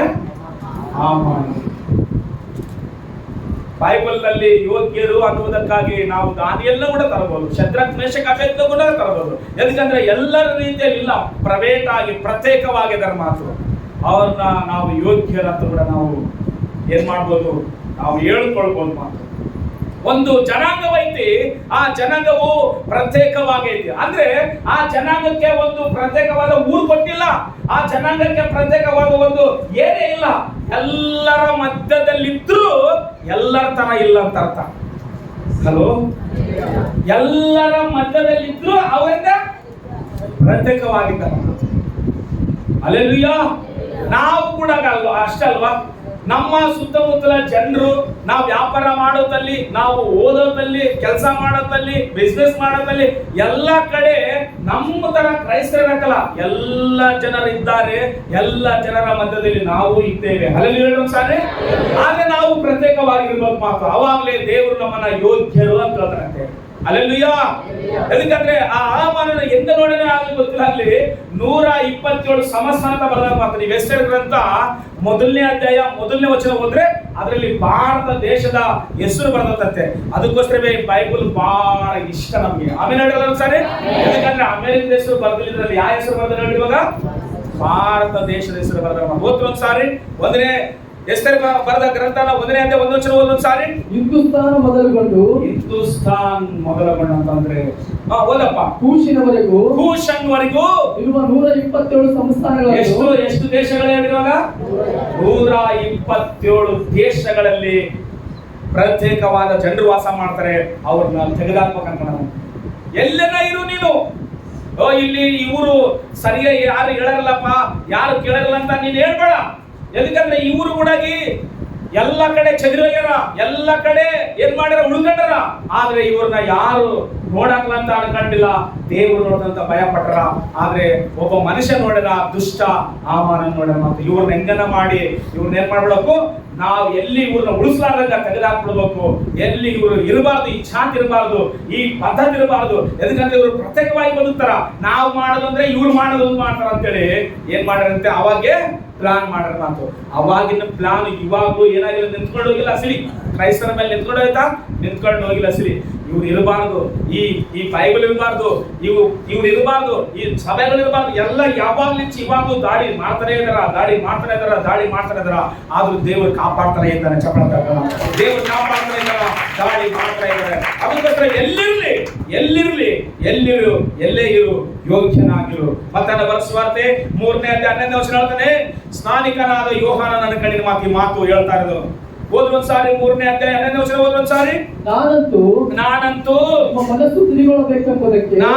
ನಿಮ್ಮ ಮನಸ್ಸು ತಿರುಗಬೇಕೆಂಬುದಾಗಿ ನಿಮಗೆ ನೀರಿನಲ್ಲಿ ಸ್ನಾನ ಮಾಡಿಸುತ್ತೇನೆ. ನಾನಂತೂ ನಿಮ್ಮ ಮನಸ್ಸು ದೇವರ ಕಡೆ ತಿರುಗಬೇಕಂತ ನೀರಿನಿಂದ ಸ್ನಾನ ಮಾಡಿಸ್ತೇನಮ್ಮ. ಆದ್ರೆ ನನ್ನ ಹಿಂದೆ ಒಬ್ಬ ಮನುಷ್ಯನು ಬರ್ತಾ ಇದ್ದಾನೆ, ನನಗಿಂತ ಶಕ್ತನು. ಆತನ ಕೆರಗಳ ಭಾರನ್ನು ಸಹ ಓರಲಿಕ್ಕೂ ನಾನು ಯೋಗ್ಯನಲ್ಲ ಅಂತ ಮಾತು. ಅಲ್ಲಿ ಸಾರಿ ಯಾರಲ್ಲ ಅಂತ ಹೇಳ್ತಾನೆ ಆತರ, ನಾನು ಯಾರಲ್ಲ, ನಾನು ಯೋಗ್ಯನಲ್ವಾ. ಸ್ನಾನಿಕನಾದ ಯೋಹಾನ ಯೋಗ್ಯನಲ್ವಾ. ಎದಕ್ಕಂದ್ರೆ ಆತನು ಪ್ರತ್ಯೇಕವಾಗಿ ಹುಟ್ಟಿರೋತನು. ಎಲಿಜಬೆತ್ ಜಕರಿಗೆ ವಯಸ್ಸಾದ ಮೇಲೆ ಹುಟ್ಟಿದ ಆತನು. ದೇವ ದೂತನು ಬಂದು ಹೇಳಿದ್ಮೇಲೆ ಅಂತ ಗರ್ಭ ಆಗಿರೋದು ಎಲಿಜಬೆತ್ ಅಳಿಗೆ. ಹೌದು, ಅದಕ್ಕೋಸ್ಕರ ಅಲ್ವಾ ಯಾವಾಗ್ಲೂ ಕ್ರಿಸ್ಮಸ್ ಸಮಯದಲ್ಲಿ ಮರಿಯಾಳ ಬಗ್ಗೆ ಮಾತಾಡ್ತೀವಿ, ಎಲಿಜಬೆತ್ ಬಗ್ಗೆ ಮಾತಾಡ್ತೀವಿ. ಮರಿಯಾಳ ವಂದನೆಗಳು ಕೇಳಿದ ಕೂಡಲೇ ಎಲಿಜಬೆತ್ ಇರುವಂತ ಕೂಸು ಏನಾಯ್ತಂತೆ, ನಲಿದಾಡಿತು, ಮುಡಿದಾಡಿತು ಅಂತ ಹೇಳ್ತು ಮಾತು. ಅಂದ್ರೆ 6 ತಿಂಗಳು ದೊಡ್ಡಾತ ಯಾರು ದೀಕ್ಷಾಸ್ನಾನ ಕೊಡುವ ಯೋಹಾನನು. ಹಲ್ಲೆಲೂಯಾ. ಆ ಯೋಹಾನನು ಹುಟ್ಟಿದ ಮೇಲೆ ದೀಕ್ಷಾಸ್ನಾನ ಎಲ್ಲರಿಗೆ ಕೊಡ್ತದನ. ಎಲ್ಲರಿಗೆ ಕೊಡ್ತಾ ಇದ್ರೆ ಎಲ್ಲರಿಗೂ ಒಂದು ಮಾತಾಡ್ತಾರೆ, ನೋಡಪ್ಪ ನೋಡ್ರಿ, ಓ ರೋಮ ಪ್ರಜಾ ಸಾಮ್ರಾಜ್ಯದ ಜನರೇ ಎಲ್ಲರೂ ಕೇಳಿಸ್ಕೊಳ್ರಿ, ನಾನು ಬರೇ ನೀರಿನಿಂದ ನಾನೀಗ ದೀಕ್ಷಾಸ್ನಾನ ಕೊಡ್ತಾ ಇದ್ದೀನಿ, ನೀರಿನಲ್ಲಿ ಮಾತ್ರ ಮುಳುಗಿಸ್ತೀನಿ. ಎದಕ್ಕೆ ಗೊತ್ತಾ, ಒಬ್ಬ ಮನುಷ್ಯನು ಮಾರು ಮನಸ್ಸು ಹೊಂದಿನ ಅನ್ಲಿಕ್ಕಾಗಿ ಇದು ಸಾದೃಶ್ಯ ಅಷ್ಟೇ. ನಾನು ನೀರಿನಿಂದ ಮಾತ್ರ ನಿಮಗೆ ದೀಕ್ಷಾಸ್ನಾನ ಕೊಡ್ತೇನೆ. ಆದ್ರೆ ನನ್ನ ಹಿಂದೆ ಒಬ್ಬ ಮನುಷ್ಯನ ಬರ್ತಾ ಇದ್ರೆ, ಆತನ ಚಪ್ಪಲಿಯ ಪಾರ್ ಕೂಡ ಮುಟ್ಲಿಕ್ಕೆ ನಾನು ಯೋಗ್ಯನಲ್ಲ. ಆತ ನಿಮ್ಮನ್ನ ಹೆಂಗ ದೀಕ್ಷಾಸ್ನಾನ ಕೊಡ್ತಾನ, ಬೆಂಕಿಯಿಂದ ದೀಕ್ಷಾಸ್ನಾನ ಕೊಡ್ತಾನೆ. ಹಲ್ಲೆಲೂಯಾ. ಜೋರ ಸಾರಿ ಕೈ ಎತ್ತಳ್ರಿ. ಹಲ್ಲೆಲೂಯಾ. ನನ್ನ ಹಿಂದೆ ಬರ್ತಾನೆ, ಆತನ ಬಾರ್ ಅಂದ್ರೆ ಗೊತ್ತಾ, ಆತನ ಚಪ್ಪಲಿ ಮುಟ್ಲಿಕ್ಕೆ ನಾನು ಏನಲ್ಲ, ನಾನು ಯೋಗ್ಯನಲ್ಲ. ನಾನು ಬರೀ ನೀರಿಂದ ದೀಕ್ಷಾಸ್ನಾನ ಕೊಡ್ತೇನೆ ನಿಮಗೆ, ಆದ್ರೆ ಪರಿಶುದ್ಧಾತ್ಮದಿಂದ ಬೆಂಕಿಯಿಂದ ನಿಮ್ಮನ್ನ ದೀಕ್ಷಾಸ್ನಾನ ಮಾಡಿಸ್ತಾನೆ ಅಂತ ಮಾತು. ನೋಡ್ರಿ, ಸ್ನಾನಿಕನಾದ ಯೋಹಾನನ ಏನಂತ ಹೇಳ್ಕೊಂಡ ಹೇಳಿ, ಇವಾಗ ನಾನು ಯೋಗ್ಯನಲ್ಲ ಅಂತ ಹೇಳ್ಕೊಂಡ. ಸ್ನಾನಿಕನಾದ ಯೋಹಾನನು ಎಂತ ಮನುಷ್ಯ ಗೊತ್ತಾ? ಊರಾಗ ಸುವಾರ್ತೆ ಹೇಳಕ್ಕಲ್ಲ ಕಳಿಸಿ, ಊರಾಗ ಸಭೆ ಮಾಡಿಲ್ಲ ಅಂತ. ಎಲ್ಲಿ ಗೊತ್ತಾ? ಅಡಿವಿಯಲ್ಲಿ ನಿಂತ್ಕೊಂಡು ಕೂತ್ರಂತೆ, ಲೇ ಸರ್ಪ ಜಾತಿಯವರೇ, ಮಾರು ಮನಸ್ಸು ಅಂದ್ರೆ ದೇವರ ರಾಜ್ಯವು ಸಮೀಪಿಸ್ತಾ ಇರತ್ತ. ಯಾರನ್ನ ದೀಕ್ಷಾಸ್ನಾನ ತಗೊಂಡ್ ಬಂದ್ರೆ, ಏಯ್ ಮಾರು ಮನ್ಸೊತ್ತಿಗೆ ಅಂತೇಳಿ ನೀನು ಕ್ರಿಯಾ ರೂಪದಲ್ಲಿ ತೋರ್ಸಂತ ಮಾತಾಡ್ತಾನೆ ಮಾತು. ನಾವಾದ್ರೆ ದೀಕ್ಷಾಸ್ನಾನ ತಗೊಂಡ್ರ ಅಂತೇಳಿ ಬೇಡ್ಕೊಳ್ತೀವಿ, ಕೇಳ್ಕೊಳ್ತೀವಿ, ವಿಜ್ಞಾಪನೆ ಮಾಡ್ಕೊಳ್ತೀವಿ. ಯಾಕೆ ಗೊತ್ತಾ? ಯಾವಾಗ ಹೋಗ್ತೀವಿ ಲೋಕಯಾತ್ರೆ ಮುಗಿಸಿ. ಆದ್ರೆ ಸ್ನಾನಿಕನಾದ ಯೋಹಾನನ ಬಂದರಿಗೆಲ್ಲ ದೀಕ್ಷಾಸ್ನಾನ ಕೊಡಲ್ಲ. ಮಾರು ಮನ್ಸು ಒಂದಿದ್ರೆ ಇಲ್ಲ ಹೇಳ್ಬೇಕಂತ. ಮಾರು ಮನ್ಸು ಒಂದಿದ್ರೆ 2 ಅಂಗಿ ಉಳ್ಳವನು 1 ಅಂಗಿ ಇದ್ರೆ ಕೊಡ್ರಿ, 2 ಒಪ್ಪತ್ತು ಊಟ ಇದ್ರೆ 1 ಒಪ್ಪತ್ತು ದುಡ್ಡು ಕೊಡ್ರಿ. ನಿಮ್ಮ ಸಂಬಳದಲ್ಲೇ ನೀವೇನಾಗಿರೋದನ್ನ ತೃಪ್ತರಾಗಿರೋದನ್ನ ಚಬಳ ತಗೋಣ. ಸ್ನಾನಿಕನಾದ ಹೋಗಿ ರಾಜರಿಗಾದ್ರೂ ಮಾತಾಡ್ತಾನೆ, ಅಧಿಕಾರಿಗಳಿಗಾದ್ರೂ ಮಾತಾಡ್ತಾನೆ, ಭಯ ಪಡಂಗಿಲ್ಲ. ಅಡಿವೆಯಲ್ಲಿ ಇರ್ತಾನೆ, ಅಡಿವೆ ಜೇನ್ ತಿಂತಾನೆ, ಬಿಡಿತಾನೆ, ಒಂಟೆಯ ತೊಗಲಿನ ನಡುಕಟ್ಟು ಕಟ್ಕೊಂಡು ಜೀವನ ಮಾಡಿದಂತೆ. ಅಲ್ಲಲ್ಲಿಯಾ, ಅದಕ್ಕೋಸ್ಕರವೇ ಆತನ ಉರಿಯುವ ದೀಪವಾಗಿ ಹೋದನಂತೆ ಈ ಭೂಮಿ ಮೇಲೆ. ಅದರ ಬಗ್ಗೆ ಸಾಕ್ಷಿ ಪಟ್ಟಣ. ಓ ಸ್ನಾನಿಕನಾದ ಉರಿಯುವ ದೀಪ ಅಂತ ಹೇಳಿದಂತೆ ಯೇಸು ಕ್ರಿಸ್ತ. ಆತ ಏನಂತ ಹೇಳ್ತಾನ? ಈತನ ಬಗ್ಗೆ ಆತನ ಹೆಚ್ಚಿಸ್ತಾ ಇದ್ರೆ, ಆತನ ಬಗ್ಗೆ ಈತನ ಹೆಚ್ಚಿಸಿದ್ರೆ, ನಾನು ಯೋಗ್ಯನಲ್ಲ, ನೀನು ಯೋಗ್ಯನಂತ ಅಲ್ಲಲ್ಲಿಯಾ. ನಾವಾದ್ರೆ ಯಾರನ್ನ ಕೀಳಾಗಿ ಮಾತಾಡ್ಬಿಟ್ರೆ, ನನ್ನ ಹಂಗಂತ್ರ ಹಿಂಗಂತ್ರ ಏನೆಲ್ಲ ಮಾಡ್ತೀವಿ ಮಾತು. ಆದ್ರೆ ಯೇಸು ಪ್ರಭುನ ಏನಂತದನ್ನ ಸ್ನಾನಿಕನಾದ ಯೋಹಾನ, ನಾನು ಯೋಗ್ಯನಲ್ಲ, ನೀನು ಯೋಗ್ಯನಂತ ಮಾತು. ಆ ಒಂದು ಸ್ವಭಾವ ದೀಕ್ಷಾಸ್ನಾನ ಕೊಡುವ ಯೋಹಾನನಿಗೆ ಇದು ಮಾತು. ಬೈಬಲ್ ವಚನ ಇನ್ನೊಂದ್ಸಾರಿ ನೋಡ್ರಿ, 10ನೇ ಅಧ್ಯಾಯ 37-38 ವಚನ ಓದೊಂದ್ಸಾರಿ. 37-38 ವಚನ ಹೋಗ್ರಿ. ನೋಡ್ರಿ, ಯಾರಾದ್ರೂ ಏಸಪ್ಪನ ನಂಬಿದ್ರೆ, ಯಾರಾದ್ರೂ ಏಸಪ್ಪನ ಹಿಂದೆ ಬರ್ತಾ ಇದ್ರೆ ಯಾವ ರೀತಿ ಬದುಕ್ಬೇಕಂತ ಹೇಳ್ತಾರ ಮಾತು. ಒಂದ್ಸರಿ ಹೋದ್ರಪ್ಪ 10-37 ಹೋದ್ರಿ. ಎಲ್ಲ ಗಮನಿಸಿ ಕಳ್ಸ್ಕೊಡ್ರಿ. ತಂದೆಯ ಮೇಲೆ ಆಗ್ಲಿ, ತಾಯಿಯ ಮೇಲಾಗ್ಲಿ, ನನ್ನ ಮೇಲೆ ಇಟ್ಟಿರುವ ಮನಸ್ಸಕ್ಕಿಂತ ಹೆಚ್ಚಾದ ಮಮತೆಯನ್ನು ಇಡುವವನು ನನಗೆ ಯೋಗ್ಯನಲ್ಲ. ಮಗನ ಮೇಲಾಗಲಿ, ಇಲ್ಲಿ ಎಲ್ಲ ಗಮನಿಸಿ ಕಳ್ಸ್ಕೊಡ್ರಿ. ಯಾರ ಮೇಲೆ? ಮಗನ ಮೇಲಾಗಲಿ, ಮಗಳ ಮೇಲಾಗಲಿ, ನನ್ನ ಮೇಲೆ ಇಡುವುದಕ್ಕಿಂತ ಹೆಚ್ಚಾದ ಮಮತೆಯನ್ನು ಇಡುವವನು ನನಗೆ ಯೋಗ್ಯನಲ್ಲ. ಎಷ್ಟು ಸಾರ ಅಂದನ? 2 ಸಾರ. ಯಾರಂದ್ರೆ ಈ ಮಾತು? ಯೇಸು ಕ್ರಿಸ್ತನ ಹೇಳ್ತಾನೆ ಮಾತು. ನೋಡ್ರಿ, ನೀವು ನನ್ನ ಬೇಕಂತ ನೀವು ನನ್ನಿಂದ ಬರ್ತಾ ಇದ್ರಿ, ಓಕೆ ಬರ್ರಿ, ನನ್ನ ಶಿಷ್ಯರು, ನನ್ನ ಜನರು ಬರ್ರಿ, ನನ್ನಿಂದ ಬರ್ರಿ. ಆದ್ರೆ ನೀವು ನನ್ನ ಮೇಲೆ ಇಟ್ಕೊಂಡಷ್ಟು ಪ್ರೀತಿ, ನನ್ನ ಮೇಲೆ ಇಟ್ಕೊಂಡಷ್ಟು ಮನಸ್ಸು, ನನ್ನ ಮೇಲೆ ಇಟ್ಕೊಂಡಿರುವಂತ ಒಂದು ಒಳ್ಳೆ ಬುದ್ಧಿ, ಆದ್ರೆ ನೀವು ನಿಮ್ಮ ಮನೆಯವರ ಮೇಲೆ ಇದು ಮಾಡ್ಬೇಡ್ರಿ, ಆಸೆ ಇಟ್ಕೊಂಡು ಬರ್ಬಾರ್ದು. ಕಡ ಖಂಡಿತವಾಗಿ ಅಲ್ಲಿ ಹೇಳು ಸರ್. ನಾವು ದೇವರನ್ನ ಪ್ರೀತಿಸ್ತಾರೆ ಅಂತಂದ್ರೆ ಕೆಲವ್ರನ್ನ ಬಿಟ್ಟು ಬಿಡ್ಬೇಕಾಗ್ತದೆ ಕೆಲವು ಸಂದರ್ಭ ಬಂದಾಗ, ಕೆಲವ್ರನ್ನ ತ್ಯಾಗ ಮಾಡ್ಬೇಕಾಗ್ತದೆ ಕೆಲವು ಸಂದರ್ಭ ಬಂದಾಗ, ಕೆಲವ್ರನ್ನ ಕಳ್ಕೊಳ್ಬೇಕಾಗ್ತದ ಈ ಭೂಮಿ ಮೇಲೆ. ಎದಕ್ಕಂದ್ರೆ ಬೈಬಲ್ ನಲ್ಲಿ ಅಪೊಸ್ತಲ ಶಿಷ್ಯರು ಅವರು ಎಲ್ಲವನ್ನು ಬಿಟ್ಟು ಬಂದ್ರಂತೆ ಯೇಸು ಸ್ವಾಮಿ. ಹಡಗುಗಳು ಬಿಟ್ರು, ದೋಣಿ ಬಿಟ್ರು, ಕೆಲಸ ಬಿಟ್ರು, ಬಲೆ ಬಿಟ್ರು, ಕುಟುಂಬ ಬಿಟ್ರು, ಎಲ್ಲ ತಂದೆ ತಾಯಿಗಳು ಬಿಟ್ಟು ಯೇಸು ಕ್ರಿಸ್ತನಿಂದ ಹೋದ್ರು. ಅವಾಗ ಹೇಳ್ತಾನೆ ಬಿಟ್ಟು ಬಂದಿರೋಕ್ಕೋಸ್ಕರ. ನೋಡ್ರಿ, ನೀವು ಬಿಟ್ಟು ಬಂದಿರಲ್ಲ, ಮತ್ತೆ ನೀವು ಏನ್ ಮಾಡ್ಬೇಡ್ರಿ, ಮತ್ತೆ ನೀವು ಅವ್ರ ಮೇಲೆ ಮನಸ್ಸಿಡಬೇಡ್ರಿ. ಎದಕ್ಕಂದ್ರೆ 2 ಕಡೆ ಇರುವಂತ ವ್ಯಕ್ತಿ ಒಬ್ಬ ಮನುಷ್ಯನಿಗೆ ಸೇವೆ ಮಾಡಕ್ ಆಗ್ಲಂತೆ. ನೀನ್ ದೇವರ ಕಡೆಗೆ ಆದ್ರೂ ಇರು, ಲೋಕದ ಕಡೆಗೆ ಆದ್ರೂ ಇರಂತ ಮಾತು. ಅಲ್ಲಿ ಹೇಳೋ ಸಾರಿ. ಅದಕ್ಕೋಸ್ಕರ ಬೈಬಲ್ ನಲ್ಲಿ ಒಬ್ಬ ಮನುಷ್ಯನು ತಪ್ಪು ಮಾಡಿದಾಗ ತಪ್ಪು ತಿಳ್ಕೊಂಡಾಗ ಒಂದು ಮಾತು ಹೇಳ್ತಾನೆ ಮಾತು. ಅಯ್ಯೋ, ನಾನು ನಿನ್ನ ಮಗನೆನಿಸ್ಕೊಳ್ಳೋದಕ್ಕೆ ಯೋಗ್ಯತೆ ಏನ್ ಮಾಡಿದ್ದೆ ಹೇಳ್ರಿ, ಕಳ್ಕೊಳ್ಳಿ. ನನ್ನ ತಪ್ಪಿ ಹೋದ ಮಗ ಮಾತಾಡ್ತಾನೆ ದಿವಸ. ಲೂಕನ ಬರೆಸುವಾರ್ತೆ 15ನೇ ಅಧ್ಯಾಯ 18ನೇ ವಚನದಲ್ಲಿ ಮಾತಾಡ್ತಾನೆ. ಲೂಕನ ಬರೆಸುವಾರ್ತೆ 15ನೇ ಅಧ್ಯಾಯ 18ನೇ ವಚನ ಓದೋದು ಸಾರಿ. ನಾನು ಎದ್ದು ನನ್ನ ತಂದೆಯ ಬಳಿಗೆ ಹೋಗಿ ಅವನಿಗೆ, ಅಪ್ಪ, ಪರಲೋಕಕ್ಕೆ ವಿರೋಧವಾಗಿಯೂ ನಿನ್ನ ಮುಂದೆ ಪಾಪ ಮಾಡಿದ್ದೇನೆ. ಇನ್ನು ನಾನು ನಿನ್ನ ಮಗನೆನಿಸಿಕೊಳ್ಳುವುದಕ್ಕೆ ನಾನು ಏನ್ ಕಳ್ಕೊಂಡ್ಬಿಟ್ಟಿನಿ, ಇವಾಗ ಯೋಗ್ಯತೆ ಕಳ್ಕೊಂಡಿ. ಅಲ್ಲಿ ಅರ್ಥ ಆದರು. ಅಂದ್ರೆ ಇವ್ರಿಬ್ಬರಿಗೂ ಏನಾದ್ರು ಕಮ್ಮಿ ಮಾಡಿದ ತಂದೆ? ಏನೂ ಕಮ್ಮಿ ಮಾಡಲಿಲ್ಲ. ಆದ್ರೆ ಏನ್ ಕೊಡ್ತಾ ಇದ್ದ? ಈತನ ಗದೆ ಕೊಡ್ತಾ ಇದ್ದ, ಈತನ ಎಂತದ್ದು ತರಿಸ್ತಾ ಇದ್ದ, ಅದನ್ನ ಗಂಧ ತರಿಸಿದ್ದ. ಇಲ್ಲಿ ತಾರತಮ್ಯ ಮಾಡಲಿಲ್ಲ. ಆದ್ರೆ ತಾರತಮ್ಯ ಮಾಡಿ ಮನೆ ಬಿಟ್ಟು ಹೋಗಿದ್ದ ಯಾರು ಹೇಳ್ರಿ? ಸಣ್ಣ ಮಗ. ಬೈಬಲ್ ಹೇಳ್ತಾರೆ ಸಣ್ಣ ಮಗ ಏನ್ ಮಾಡ್ದ, ಆಸ್ತಿ ಎಲ್ಲ ಇಸ್ಕೊಂಡ ಅಪ್ಪನ ಹತ್ರ, ಹಣ ಎಲ್ಲ ತಗೊಂಡ ಹೋಗಿ ದೂರ ದೇಶಕ್ಕೆ ಹೋಗಿ ಆತನು ತನಗಿಷ್ಟ ಬಂದಂಗ ಜೀವನ ಮಾಡ್ದ. ಫ್ರೆಂಡ್ಸ್ ಇದ್ರು, ಎಲ್ಲರಿದ್ರು, ಎಲ್ಲ ಮುಗಿದು ಹೋಗೋ ತನಕ ಎಲ್ಲರಿದ್ರು, ಫ್ರೆಂಡ್ಸ್ ಎಲ್ಲರಿದ್ರು, ಯಾರು ಬಿಟ್ಟು ಇಲ್ಲ. ಹಣ ಎಲ್ಲ ಖಾಲಿ ಆಯ್ತು. ಒಂದ್ ವೇಳೆ ಬಿಸ್ನೆಸ್ ಲಾಸ್ ಆಯ್ತು, ಒಂದ್ ವೇಳೆ ಅವಾಗ ಎಲ್ಲರೂ ಬಿಟ್ಟು ಹೋದಾಗ ಆತನಿಗೆ ಒಂದ್ ದಿವಸ ಊಟಕ್ಕಿರ್ಲಿಲ್ಲಂತೆ. ಹಂದಿಗಳು ಕಾಯುವ ಅಪ್ಪನ ಹತ್ರ ಹೋಗಿ ಕೇಳ್ತಾನಂತೆ, ನನಗೆ ಕೆಲಸ ಕೊಡು ಅಂತ ಕೇಳ್ತಾ ಇದ್ರೆ, ನನ್ನ ಹತ್ರ ಕೆಲಸ ಇಲ್ಲ ಅಂತ, ಏನಾದ್ರೂ ಕೆಲಸ ಕೊಡಂದಾಗ, ಸರಿ ನನ್ನ ಹಂದಿಗಳು ನೀನ್ ನೋಡಿ ಅಂದಾಗ, ಹಂದಿಗಳು ತಿನ್ನುವ ಒಟ್ಟು ಒಂದ್ ದಿವಸ ತಿನ್ಲಿಕ್ಕೆ ಹೋದಾಗ ಹಂದಿಗಳು ಬಿಟ್ಟುಕೊಳಕ್ ಅಂತ ಹೇಳ್ತಾರೆ ಬೈಬಲ್. ಅವಾಗ ನೆನೆಸ್ತಾನಂತೆ ತಂದೆನ. ಅಲ್ಲಿ ಹೇಳ್ರು ಸಾರಿ, ಅವಾಗ ನೆನೆಸ್ತಾನಂತೆ ಕೂತ್ಕೊಂಡ, ಅಯ್ಯೋ ನನ್ನ ತಂದೆ ಮನೆಯಲ್ಲಿ ಆಳುಗಳಿದ್ದಾರೆ, ಆಳುಗಳಿಗೆ ಒಳ್ಳೆ ಊಟ ಇದೆ, ಒಳ್ಳೆ ಬಟ್ಟೆ ಇದೆ, ಒಳ್ಳೆ ವ್ಯವಸ್ಥೆ ಇದೆ, ಆದ್ರೆ ಮಗನ ಯೋಗ್ಯತೆ ಕಳ್ಕೊಂಡಿನಿ, ಇವಾಗ ಮಗನಾಗಿ ನಾನು ಹೋಗಕ್ಕಲ್ಲ, ಆಳಾಗಿ ಹೋಗ್ತಂತ ಹೇಳ್ತಾನೆ. ಅವಾಗ ಮಾತಾಡ್ತಾನ, ನಿನ್ನ ಮಗನೆನಿಸ್ಕೊಳ್ಳೋದಕ್ಕೆ ಯೋಗ್ಯನಲ್ಲ ಅಂದಾಗ ತಂದೆ ಹೇಳ್ತಾನ, ನೀನು ಯೋಗ್ಯತೆ ಕಳ್ಕೊಂಡಿದ್ರು ಚಿಂತಿಲ್ಲ, ನಾನು ನಿನ್ನನ್ನು ಯೋಗ್ಯನಾಗಿ ಯೇಸು ಕ್ರಿಸ್ತನು ಇವತ್ತು ನನಗೆ ಅದು ಹೇಳ್ತಾನೆ, ಯೋಗ್ಯತೆ ಕಳ್ಕೊಂಡಿದ್ಯಾ, ಏನೋ ತಪ್ಪು ಮಾಡಿ, ಏನೋ ಇದು ಮಾಡಿ ಕಳ್ಕೊಂಡಿದ್ಯಾ, ಭಯ ಪಡಬೇಡ, ಯೇಸುವಿನ ರಕ್ತ ನಿನ್ನನ್ನು ಯೋಗ್ಯತೆ ಮಾಡ್ತಾನೆ. ಹಲ್ಲೆಲೂಯಾ. ಆತನು ಹೇಳ್ತಾನೆ, ಒಪ್ಪಿಕೊಳ್ತಾನೆ ಮಾತು, ನಾನು ಯೋಗ್ಯನಲ್ಲ ನಿನ್ನ ಮಗ ಅನಿಸ್ಕೊಳ್ಳೋದಕ್ಕೆ, ನಾನು ಅಯೋಗ್ಯನಾಗಿದೆ. ಯಾಕೆ ಗೊತ್ತಾ, ನಿನ್ನ ಮಾತು ಕೇಳಲಿಲ್ಲ, ಮನೆಯಲ್ಲೇ ಉಳುಕ ಅಂತ ಹೇಳಿದೆ, ಆದ್ರೆ ನಾನು ನಿನ್ನ ಮಾತು ಕೇಳಲಿಲ್ಲ. ಮನೆಯಲ್ಲೇ ಇರದೆ ಇಬ್ಬರಲ್ವಾ, ಎದಕ್ಕೆ ಹೋಗ್ತೀಯ ಅಂತ ಹೇಳಿದೆ, ನಾನು ಕೇಳಲಿಲ್ಲ. ನನ್ನ ಒಂದು ದುಷ್ಟನ ಆಲೋಚನೆ ಇಲ್ಲ, ನನ್ನದ ಅಹಂಕಾರ ಇಲ್ಲ, ಸೈತಾನನ ಒಂದು ಬಲಿಯ ಬಿದ್ದು ನಾಶವಾದು, ಆದ್ರೆ ನೀನು ನನ್ನನ್ನು ಬಿಟ್ಟುಕೊಳ್ಳಿಲ್ಲ, ನಾನೇ ನಿನ್ನನ್ನು ಬಿಟ್ಟು ಹೋದೆ. ಆದ್ರೆ ನೀನು ಸೇರಿಸಿಕೊಳ್ಳುವಾಗ ನಾನು ಏನ್ ಮಾಡಿದೆ, ಅಯೋಗ್ಯರಂತ ನೆನೆಸಲಿಲ್ಲ, ಯೋಗ್ಯರಂತ ನಿನ್ನ ಮಗನಾಗಿ ಸ್ವೀಕಾರ ಮಾಡ್ತೀನಿ ಅಂತ ಮಾತು. ಹಲ್ಲೆಲೂಯಾ.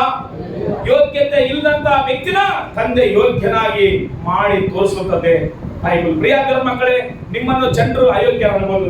ಜ್ಞಾನ ಇಲ್ಲ, ಬುದ್ಧಿ ಇಲ್ಲ, ತಿಳುವಳಿಕೆ ಇಲ್ಲ, ಕೆಲಸ ಮಾಡ್ಲಿಕ್ಕೆ ಬರೋದಿಲ್ಲ, ಮಾತಾಡ್ಲಿಕ್ಕೆ ಬರೋದಿಲ್ಲ ಅಂದಿದ್ರೂ ಪರವಾಗಿಲ್ಲ, ನೀವು ದೇವರ ಬಳಿಗೆ ಬರುವಾಗ ನಿಮ್ಮನ್ನು ಯೋಗ್ಯರನ್ನಾಗಿ ದೇವರು ಮಾಡ್ತಾನೆ. ಹಲ್ಲೆಲೂಯಾ. ನೋಡ್ರಿ, ಇವತ್ತು ಕರ್ತನ ಭೋಜನದಲ್ಲಿ ಕೈ ಹಾಕುವಂತ ನಾನು ಅವಾಗ ಹೇಳಿದ್ನಲ್ಲ, ಕೊರಿಂಥದಲ್ಲಿ 1ನೇ ಕೊರಿಂಥ 11:27 ಓದುವ ಸಾರಿ, 1ನೇ ಕೊರಿಂಥ ಬರೆದ ಒಂದು ಪೌಲನು ಏನ್ ಹೇಳ್ತಾನೆ, ಆ ಒಂದು ಕೊರಿಂಥ ಸಭೆಯವರಿಗೆ 11:27 ಓದಪ್ಪ. ಹೀಗಿರುವುದರಿಂದ ಯಾವನಾದರೂ ಅಯೋಗ್ಯವಾಗಿ ಕರ್ತನ ರೊಟ್ಟಿಯನ್ನು ತಿಂದರೆ ಇಲ್ಲವೇ ಆತನ ಪಾತ್ರೆಯಲ್ಲಿ ಪಾನ ಮಾಡಿದರೆ ಅವನು ಕರ್ತನ ದೇಹಕ್ಕೂ ರಕ್ತಕ್ಕೂ ದ್ರೋಹ ಮಾಡಿದವನಾಗಿರುವನು. ಇಲ್ಲಿ ನಾನು ಹೇಳ್ತಾ ಇಲ್ಲ, ಬೈಬಲ್ ವಾಕ್ಯ ಹೇಳ್ತದೆ. ಯಾರು ಬೈಬಲ್ ವಾಕ್ಯನ ನಂಬುತ್ತಾರೋ ಅವರು ದೇವರನ್ನ ನಂಬಿದಂಗ, ಅವ್ರು ಯೇಸು ಕ್ರಿಸ್ತನ ನಂಬಿದಂಗ, ಅವ್ರ ಸಂಗಡ ಪರಿಶುದ್ಧಾತ್ಮನ ಮಾತನಾಡದಂಗ ಅರ್ಥ ಮಾತು. ನೋಡ್ರಿ, ಕರ್ತನ ದೇಹಕ್ಕೂ ಕರ್ತನ ರಕ್ತಕ್ಕೂ ಏನ್ ಮಾಡಬಾರ್ದು, ಏನಪ್ಪ, ದ್ರೋಹ ಮಾಡಬೇಡ್ರಿ ಯಾರು.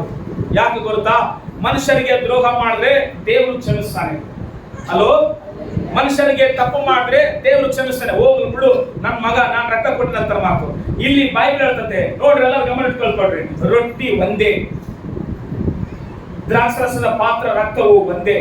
ಆ ರೊಟ್ಟಿ ಯೇಸು ಕ್ರಿಸ್ತನ ದೇಹ ಅಂತ ಹೇಳ್ಕೊಡ್ತೀವಿ, ಆ ಪಾನ ಪಾತ್ರ ಹಿಡ್ಕೊಂಡು ಹೇಳ್ತೀವಿ ಇದು ಯೇಸು ಕ್ರಿಸ್ತನ ರಕ್ತ. ಆ ರೊಟ್ಟಿ ಅಂದ್ರೆ ಒಂದೇ ರೊಟ್ಟಿ. ಹಲ್ಲೆಲೂಯಾ. ಆ ರೊಟ್ಟಿನ ಏನ್ ಮಾಡ್ತಂದ್ರೆ ಪ್ರಾರ್ಥನೆ ಮಾಡಿ ಮುರಿದು ಹಂಚ್ಕೊಂಡು ತಿಂತೀವಿ. ಅಂದ್ರೆ ನಮ್ಮೆಲ್ಲರಲ್ಲಿರುವ ಆತನು ಒಬ್ಬಾತನೇ, ಒಂದೇ ದೀಕ್ಷೆ ಸ್ನಾನ, ಒಂದೇ ಪವಿತ್ರಾತ್ಮ, ಒಬ್ಬನೇ ದೇವರು, ಒಬ್ಬನೇ ನಮಗೆ ತಂದೆ, ಒಬ್ಬನೇ ಯಜಮಾನ. ನಾವು ಒಂದೇ ರಕ್ತದಿಂದ ತೊಳೆಯಲ್ಪಟ್ಟ ಕಾರಣ ಒಂದೇ ಪರಲೋಕಕ್ಕೆ ನಾವು ಹೋಗ್ತೀವಿ. ಎರಡು ಪರಲೋಕ ಇಲ್ಲ, ಸಿಲಿ ಹೋದ್ರೆ ಪರಲೋಕಕ್ಕಾಗಿ ಹೋಗ್ಬೇಕು, ಇಲ್ಲ ನರಕಕ್ಕಾಗಿ ಹೋಗ್ಬೇಕು. ಎರಡು ಪರಲೋಕ ಇಲ್ಲ. ಅಲ್ಲಿ ಸಾರಿ, ಅದಕ್ಕೋಸ್ಕರವೇ ಒಂದೇ ರೊಟ್ಟಿಯನ್ನು ತಿಂತಾ ಇದೀವಿ, ಒಂದೇ ದೇಹದಲ್ಲಿ ಕೈ ಹಾಕ್ತಾ ಇದೀವಿ. ಆ ಕೈ ಹಾಕುವಾಗ ಮನುಷ್ಯರಿಗೆಲ್ಲ ನೀವು ದ್ರೋಹ ಮಾಡ್ತಾ ಇರೋದು, ಕರ್ತನ ದೇಹಕ್ಕೆ ಏನ್ ಮಾಡ್ತಾ ಇದೀವಿ, ದ್ರೋಹ ಮಾಡ್ತಾ ಅಂತ ಅರ್ಥ ಮಾಡ್ಕೊಂಡು ಅಯೋಗ್ಯವಾಗಿ ಕೈ ಹಾಕ್ಬಾರ್ದು. ಹಲ್ಲೆಲೂಯಾ. ಅಯೋಗ್ಯವಾಗಿ ಕೈ ಹಾಕಿ ತಿನ್ನುವುದರಿಂದ ಅದು ನಿಮಗೆ ಒಳ್ಳೆಯದಾಗ್ತದೆ. ತಿಮೋತಿ ಹೇಳ್ತಾನೆ, 2ನೇ ತಿಮೋತಿ 21 ಓದೋದು ಸಾರಿ, 2ನೇ ತಿಮೋತಿ 2:21 ಓದು. ಏನಂತ ಯೋಗ್ಯತೆ ಬಗ್ಗೆ ಏನ್ ಮಾತಾಡ್ತದ, ಎಲ್ಲ ಗಮನ ಇಟ್ಕೊಳ್ಸ್ರಿ. ಕೆಲವು ಮನೆಗಳಲ್ಲಿ, ಕೆಲವು ರಾಜನ ಮನೆ ಆಗಿರ್ಬೋದು, ಬಡವರ ಮನೆ ಆಗಿರ್ಬೋದು, ಶ್ರೀಮಂತರ ಮನೆ ಆಗಿರ್ಬೋದು, ಅಲ್ಲಿ ಕೆಲವು ಪಾತ್ರಗಳು ಇರ್ತಾವೆ. ಓದಪ್ಪ. ಹೀಗಿರಲಾಗಿ ಒಬ್ಬನು ಹೀನ ನಡತೆಯುಳ್ಳವನ ಸಹವಾಸವನ್ನು ಬಿಟ್ರೆ ತನ್ನನ್ನು ಶುದ್ಧಿ ಮಾಡಿಕೊಂಡರೆ, ಏನ್ ಮಾಡಿಕೊಂಡ್ರೆ, ತನ್ನನ್ನು ಶುದ್ಧಿ ಮಾಡಿಕೊಂಡ್ರೆ ಅವನು ಉತ್ತಮವಾದ ಬಳಕೆಗೆ ಏನಾಗ್ತಾನೆ, ಯೋಗ್ಯನಾಗಿರುವನು. ಅವನು ದೇವರ ಸೇವೆಗೆ ಸಾಕಪ್ಪ. ಅವನು ತನ್ನನ್ನು ಏನ್ ಮಾಡಿಕೊಂಡ್ರೆ ಅವನು ದೇವರಿಗೆ ಉಪಯೋಗ ಬರ್ತಾನಂತೆ. ಎಲ್ಲರ ಏನ್ ಮಾಡ್ಕೊಂಡ್ರೆ ಶುದ್ಧ ಮಾಡ್ಕೊಂಡ್ರೆ. ಒಂದು ವಸ್ತುನ ಮಾಡ್ಬೇಕಂದ್ರೆ ನೀವು ಅಕ್ಷರದ ಹತ್ರ ಕೇಳ್ರಿ. ಒಂದು ವಸ್ತುನ ತಯಾರು ಮಾಡ್ಬೇಕಂದ್ರೆ ಬೆಂಕಿಯಲ್ಲಿ ಹಾಕಿ ಏನ್ ಮಾಡ್ತಾರೆ, ನಾವು ಕಣ್ಣೆದುರಿಗೆ ಸುಡ್ತಾರೆ ಅದನ್ನ. ಯಾಕೆ ಸುಡ್ತಾರೆ? ಏನು ಅವ್ರಿಗೇನು ಸಿಟ್ಟ? ಅಲ್ಲಲ್ಲ, ಅದರಲ್ಲಿರುವ ಕಲ್ಮಶ ತೆಗೆದಾಕಿದ್ರೆ ಆ ಅಕ್ಷರರಿಗೆ ಅದರಿಂದ ಒಳ್ಳೆ ವಸ್ತು ತಯಾರು ಮಾಡಬಹುದು. ನಿನ್ನಿಂದ ಕಲ್ಮಶ ತೆಗೆದಾಕ್ರೆ ನಿನ್ನನ್ನು ಒಳ್ಳೆ ಪಾತ್ರೆನಾಗಿರೋ ಅದರಲ್ಲಿ ನಮಗೆ ಸ್ಪಷ್ಟವಾಗಿ ಹೇಳ್ತದೆ, ಬೆಳ್ಳಿಯಿಂದ ಕಲ್ಮಶ ತೆಗೆದಾಕಿದ್ರೆ ಆ ಅಕ್ಷರಗಾರನಿಗೆ ಒಳ್ಳೆ ಪಾತ್ರೆ ಮಾಡ್ತಾರೆ ಅಂತ ಹೇಳ್ತಾರೆ. ಅದಕ್ಕೋಸ್ಕರವೇ ಜ್ಞಾನೋತ್ಪಲ್ಲಿ ಒಂದು ಮಾತು ಹೇಳ್ತಾರೆ, 25:4 ಜ್ಞಾನೋತ್ಪಲ್ಲಿ ಹೇಳ್ತಾರೆ ಯೋಗ್ಯತೆ ಬಗ್ಗೆ 25:4. ಆ ಬೆಳ್ಳಿಯ ಕಲ್ಮಶವನ್ನು ತೆಗೆದಾಕಿದ್ರೆ ಒಳ್ಳೆ ವಸ್ತು ಮಾಡ್ಲಿಕ್ಕೆ ಆಗ್ತದೆ ಅಂತ ಹೇಳ್ತಾರೆ. ಓದಪ್ಪ. ಬೆಳ್ಳಿಯಿಂದ ಕಲ್ಮಶವನ್ನು ತೆಗೆದು ಹಾಕಿದರೆ ಎದುರಾಗ ತೆಗೆದಾಕ್ಬೇಕಂತೆ. ಬೆಳ್ಳಿಯಿಂದ ಕಲ್ಮಶ ಅಂದ್ರೆ ಅದು ಪ್ಯೂರ್ ಆಗ್ಬೇಕಂದ್ರೆ ಅದು ಏನಂತ ಅಂದ್ರೆ ಕೆಲವು ಹಸೆ ಬೆಳ್ಳಿ ಅಂತಾರಲ್ಲ, ಅದು ಬಹಳ ಎಷ್ಟು ವರ್ಷಗಳದ್ದು ಅದು ಏನ್ ಕರಗಾಗ್ತದಂತೆ. ಆ ಬೆಳ್ಳಿ ಬರ್ಬೇಕಂದ್ರೆ ಅದು ಬೆಂಕಿಯಲ್ಲಿ ಏನಾಗಬೇಕು, ಸುಡಬೇಕು ಮಾತು. ಅದು ಸುಟ್ಟು ಹೊರಗಡೆ ಮಾಡಬೇಕು, ಕಲ್ಮಶ ಎಲ್ಲ ಒಂದ್ ಕಡೆ ತೆಗಿಬೇಕು. ಅವಾಗ ಒಳ್ಳೆಯ ಪಾತ್ರೆ ಏನಾಗ್ತದಪ್ಪ, ಅಕ್ಕಸಾಲಿಗಳಿಗೆ ಬೇಕಾದ ಪಾತ್ರೆ ಅವನಿಗೆ ಹೆಂಗ ಬೇಕಾದ್ರೂ ಅದ ತಯಾರು ಮಾಡ್ಬೋದು. ಒಂದ್ ವೇಳೆ ಅದರಲ್ಲಿ ಕಲ್ಮಶ ತನಕ, ಅದರಲ್ಲಿ ಬೇರೆ ಕ್ವಾಲಿಟಿ ಬೇರೆ ಒಂದು ವಸ್ತು ಸೇರ್ಕೊಂಡ ತನಕ, ಮಿಕ್ಸಿಂಗ್ ತನಕ ಒಳ್ಳೆ ಪಾತ್ರೆ ಆಗತ್ತಲ್ಲ. ಎಂತ ಪಾತ್ರೆ ಆಗತ್ತ, ಉಪಯೋಗದ ಪಾತ್ರೆ ಆಗೋದು. ಒಂದು ವೇಳೆ ನೀನು ಒಳ್ಳೆ ಪಾತ್ರೆ ಆಗ್ಬೇಕಂದ್ರೆ, ನೀನು ಯೋಗ್ಯನ ಆಗ್ಬೇಕಂದ್ರೆ ನಿನ್ನಲ್ಲಿರುವ ಕಲ್ಮಶ ನೀನೇ ತೆಗೆದಕ್ಕೆ. ಹಲೋ, ನಿನ್ನಲ್ಲಿರುವಂತದ್ದು ಕೋಪನೋ ಇಲ್ಲ ಇನ್ನೊಂದು ನೀನೇ ತೆಗೆದಕ್ಕ. ನೀನು ಒಳ್ಳೆಯ ಪಾತ್ರೆಯಾಗಿ ದೇವರು ಮಾಡ್ತಾನೆ. ಕೆಲವು ನಮಗೆ ಕೊಟ್ಟನ, ಕೆಲವು ದೇವರ ಹತ್ರ ಇಟ್ಕೊಂಡಿರ್ಬೋದು ಒಂದು ವೇಳೆ. ಎದಕ್ಕಂದ್ರೆ ನಾವು ನಿರ್ಣಯ ತೆಗೆದುಕೊಳ್ಳಿಕ್ಕೆ ನಮಗೆ ಈ ಭೂಮಿ ಮೇಲೆ ದೇವರ ಅಧಿಕಾರ ಕೊಟ್ಟ. ನಾವು ದಾಸರಲ್ಲ ಅಸಲಿ. ಗೊತ್ತಾ ನಿಮಗೆ? ನಾವು ಯಾರಲ್ಲ ಅಸಲಿ? ದಾಸರಲ್ಲ. ಯೇಸುವಿನ ರಕ್ತದಿಂದ ತೊಳೆಯಲ್ಪಟ್ಟವ್ರು ಯಾರಾದ್ರೂ, ದೇವರ ಮೇಲೆ ನಂಬಿಕೆ ಇಟ್ಟವ್ರು ಯಾರಾದ್ರೂ, ಆತನ ರಕ್ತದಿಂದ ತೊಳೆಯಲ್ಪಟ್ಟ ಕಾರಣ ನಾವು ಆತನಿಗೆ ಏನಾಗಿರ್ತೇವೆ, ಇವನ ಬರೆಸುವತ್ತಲೇ ಆತನಿಗೆ ಮಕ್ಕಳಾಗಿ ಮಕ್ಕಳಾದ ಮೇಲೆ ನಾವು ಭಿಕ್ಷೆ ಬೇಡ್ತಾ ಇಲ್ಲ. ಅಧಿಕಾರ ನಮಗೆ ಕೊಟ್ಟಿದ್ದಾನೆ ದೇವರು. ಅಧಿಕಾರ ನಮಗೆ ಬೇಕಂದ್ರೆ ನೋಡ್ರಿ, ನಾವು ಮೆಜಾರಿಟಿಗೆ ಬರ್ಬೇಕು ಮಾತು. ಮೆಜಾರಿಟಿ ಅಂದ್ರೆ ದೇವರ ಜ್ಞಾನದಲ್ಲಿ ಬೆಳಿಬೇಕು ಮಾತು. ದೇವರ ಜ್ಞಾನದಲ್ಲಿ ಬೆಳಿಲಾರ್ದೆ ಹೋದ್ರೆ ಎಷ್ಟು ವರ್ಷಗಳಾಗಿ ನಾವು ಕೂಸುಗಳು ತರ ಇರ್ತವಂತೆ. ನಿಮಗೆ ಅರ್ಥ ಆಗ್ಲಿಕ್ಕೆ ಆಗಿ ಒಂದು ಮಾತು ಹೇಳ್ತೀನಿ. ದೊಡ್ಡ ಶ್ರೀಮಂತನ ಮನೆಯಲ್ಲಿ ಆತನಿಗೆ ಊಟಕ್ಕೂ ಬರ ಇಲ್ಲ, ವಸ್ತುಗಳಿಗೂ ಬರವಿಲ್ಲ, ಯಾವುದಕ್ಕೂ ಬರವಿಲ್ಲ. ಅವ್ರ ಮನೆಯಲ್ಲಿ ಒಂದು ಮಗ ಹುಟ್ಟಣ. ಇಡೀ ಆಸ್ತಿ ಎಲ್ಲ ಯಾರ ಅಧಿಕಾರಿ ಹೇಳ್ರಿ ಇವಾಗ? ಆ ಹುಟ್ಟಿದ ಮಗ ಆಗ್ತಾನ ಮಾತು. ಆದ್ರೆ ಹುಟ್ಟಿದ ಮಗ ಅಧಿಕಾರಿ ಆಗಿದ್ರು, ಆಸ್ತಿ ಎಲ್ಲ ಆತನೇ ಒಡೆಯನಾಗಿದ್ರು, ಆಸ್ತಿ ಎಲ್ಲ ಆತನ ವಾರಸದಾರ ಆಗಿದ್ರು. ಆದ್ರೆ ಆತನು ಚಿಕ್ಕ ಹುಡುಗ ಇರುವ ಕಾರಣ 18 ವರ್ಷ ಬರತಕ್ಕನ ಆತನು ಹೆಂಗಿರ್ತಾನೆ, ಮನೆಯಲ್ಲಿ ಒಂದು ದಾಸನ ತರ ಇರ್ತಾನ ಮಾತು. ಸ್ವಂತ ಏನು ನಿರ್ಣಯ ತಗೋಕ್ಕಾಗಲ್ಲ, ಸ್ವಂತ ಏನು ಕೊಂಡ್ಕೊಳಕ್ಕಾಗಲ್ಲ, ಸ್ವಂತ ಕೊಡಕ್ಕಾಗಲ್ಲ, ಸ್ವಂತ ಏನು ಮಾಡಕ್ಕಾಗಲ್ಲ. ಎದಕ್ಕಂದ್ರೆ ಆತನ ಕೈಯಲ್ಲಿ ಇನ್ನೂ ಅಧಿಕಾರ ಬಂದಿಲ್ಲ. ಆಸ್ತಿ ತನ್ನದೇ, ತಂದೆ ಆಸ್ತಿ ತನಗೆ ಬರ್ತದೆ. ಆದ್ರೆ ಯಾವಾಗ ಬರ್ತದಂದ್ರೆ ಮೆಜಾರಿಟಿಗೆ ಬಂದಾಗ ಬರ್ತಪ್ಪ. ಅಲ್ಲಿ ಹೇಳ್ತದರು ಹಂಗ ನಾವು ಯೇಸು ಸ್ವಾಮಿನ ನಂಬಿಕೊಂಡು ನಾವು ಆತನ ಮಕ್ಕಳಾಗಿವೆ ಅನ್ನುವಂತ ಭಾವನೆ ನಮಗೆ ಜ್ಞಾನ ಬರಲಾದ ಹೋದ್ರೆ ನಾವು ಇನ್ನೂ ಕೂಸುಗಳಾಗಿರುತ್ತೆ ಮಾತು. ಮೆಜಾರಿಟಿಗೆ ಬರುವಂತವರು ಏನಾಗಿರ್ತಾರೆ, ಅಧಿಕಾರ ಮಾಡ್ತಾನೆ ಮಾತು. ಯಾವಾಗ ಆತನಿಗೆ ಮೆಜಾರಿಟಿ ಬರ್ತದ, 18 ವರ್ಷ ದಾಟದತ್ತೋ ಅವಾಗ ಹಕ್ಕು ಬರ್ತದ ಮಾತು ತಂದೆ ಮನೆಯಲ್ಲಿ. ಅವಾಗ ಆತನೇ ಸೈನ್ ಮಾಡಿ ಚೆಕ್ ಕೊಡ್ಬೋದು, ಆತನ ವ್ಯವಹಾರಗಳು ಮಾಡ್ಬೋದು, ಕೊಂಡ್ಕೊಳ್ಬೋದು, ಎಲ್ಲ ಮಾಡ್ಬೋದು. ಯಾಕೆ? ಆತನು ಬೆಳೆದಿದ್ದಾನೆ ಮಾತು. ನಾವು ಅಷ್ಟೇ ದೇವರ ಮನೆಯಲ್ಲಿ ಇದ್ದೇವೆ. ಎಲ್ಲರೂ ಎಲ್ಲಿದ್ದೀವಿ? ನಾವು ದೇವರ ಮನೆಯಲ್ಲಿ ಇದ್ದೇವೆ. ಕಲ್ಮಶ ತೆಗೆದುಹಾಕೊಂಡಿದ್ದೇವೆ. ಓಕೆ, ಪಾಪವನ್ನು ಬಿಟ್ಬಿಟ್ಟಿದ್ದೇವೆ, ಎಲ್ಲವೂ ಬಿಟ್ಬಿಟ್ಟಿದ್ದೇವೆ. ದೇವರ ಮನೆಯಲ್ಲಿ ಇದ್ದೇವೆ, ದೇವರ ಮಕ್ಕಳಾಗಿದ್ದೇವೆ, ದೇವರ ಹತ್ರ ಇದ್ದೇವೆ. ಆದ್ರೆ ದೇವರ ಹತ್ರ ಇರುವಂತ ನಾವು ನಮಗೇನು ಅಧಿಕಾರ ಕೊಟ್ಟನ ಅಂತೇಳಿ ನಾವು ಅರ್ಥ ಮಾಡಿಕೊಳ್ಳಲಾದ ಹೋದ್ರೆ ಇನ್ನೂ ನಾವು ಬೇಡುವರಾಗಿರ್ತೇವೆ. ಅಲ್ಲಿ ಸಾರಿ, ನಾವು ಬೇಡುವವರಲ್ಲ, ನಾವು ಆಳುವವರಂತೆ. ಆಮೇಲೆ ಹೇಳ್ರಿ, ನಾವು ಬೇಡುವವರಲ್ಲ, ನಾವು ಯಾರು ಇವಾಗ ಆಳುವವರು. ಅಂದ್ರೆ ಅರ್ಥ ಏನ್ ಗೊತ್ತಾ? ಅವಾಗ ಅಪ್ಪನ ಹತ್ರನೇ ಹೋಗಿ ಕೇಳ್ತಾ ಇದ್ದ ಮಾತು. ಯಾವಾಗ? ವಯಸ್ಸು ಸಣ್ಣದಿರುವಾಗ. ಇವಾಗ ಮೆಜಾರಿಟಿಯ ಬಂದನ ಆತನು ಬೇಳ್ತಾ ಇಲ್ಲ, ನನಗೆ ಬರುವ ಹಕ್ಕು ನನಗೆ ಕೊಡುವ. ಅದೇ ನಾವು ಕತೆ ಹೇಳಿದಲ್ಲ, ಯಾರು ಹೇಳಿವಾಗ ಎಲ್ಲ ಹೇಳ್ರಿ. ತಪ್ಪಿ ಹೋದ ಮಗನ ಕತ್ತದೆ ಏನಂತ ಹೇಳ್ತಾನ? ತಪ್ಪಿ ಹೋದ ಮಗ ಸಣ್ಣ ಮಗದ, ಅಪ್ಪ ನಾನು ನಿನ್ನ ಆಸ್ತಿ ಕೇಳ್ತಾ ಇಲ್ಲ, ನನಗೆ ಬರಬೇಕಾಗಿರುವ ಆಸ್ತಿ ನನಗೆ ಕೊಡಂತ ಕೇಳಿದ ಮಾತು. ಅರ್ಥ ಅರ್ಥ ಆಯ್ತಲ್ಲ ಹೇಳಿದ್ದು? ನಾವು ಕೂಡ ಅಷ್ಟೇ ಸಣ್ಣವರು ಇರುವ ಅನ್ನುವ ಜ್ಞಾನ ನಮಗಿದ್ರೆ ದೇವರು ನಮಗೆ ಏನ್ ಕೊಟ್ಟಿದ್ದಾನೆ, ದೇವರು ನಮಗೆ ಏನ್ ಇಟ್ಟಿದ್ದಾನೆ, ದೇವರು ನಮಗೆ ಏನು ಅಧಿಕಾರ ಕೊಟ್ಟಿದ್ದಾನೆ ಅನ್ನೋದೆಲ್ಲ ಅರ್ಥ ಆಗ್ಬೇಕಂದ್ರೆ ನಾವು ಏನಾಗ್ಬೇಕಂದ್ರೆ ದೇವರ ಜ್ಞಾನದಲ್ಲಿ ನಾವು ಬೆಳಿಬೇಕು ಮಾತು. ಅವಾಗ್ಲೇ ನಮಗೆ ಏನ್ ಕೊಡ್ತಾನೆ ದೇವರು ಬೇಡ್ಲಿಕ್ಕಿಲ್ಲ, ಅಧಿಕಾರ ಮಾಡ್ತಾನೆ. ನನಗೆ ಬರಬೇಕಾಯಲ್ವಾ ಪಾಲನಿಗೆ ಕೊಡಂತ ಕೇಳ್ತಾರೆ. ಅಲ್ಲಿ ಹೇಳಿದ್ರು ಸಾರಿ, ನೀನು ಬೇಡ್ತದ್ಯಾ ಅಧಿಕಾರದಿಂದ ಕೇಳ್ತದ್ಯಾ, ನೀನ್ ಡಿಸೈಡ್ ಮಾಡು.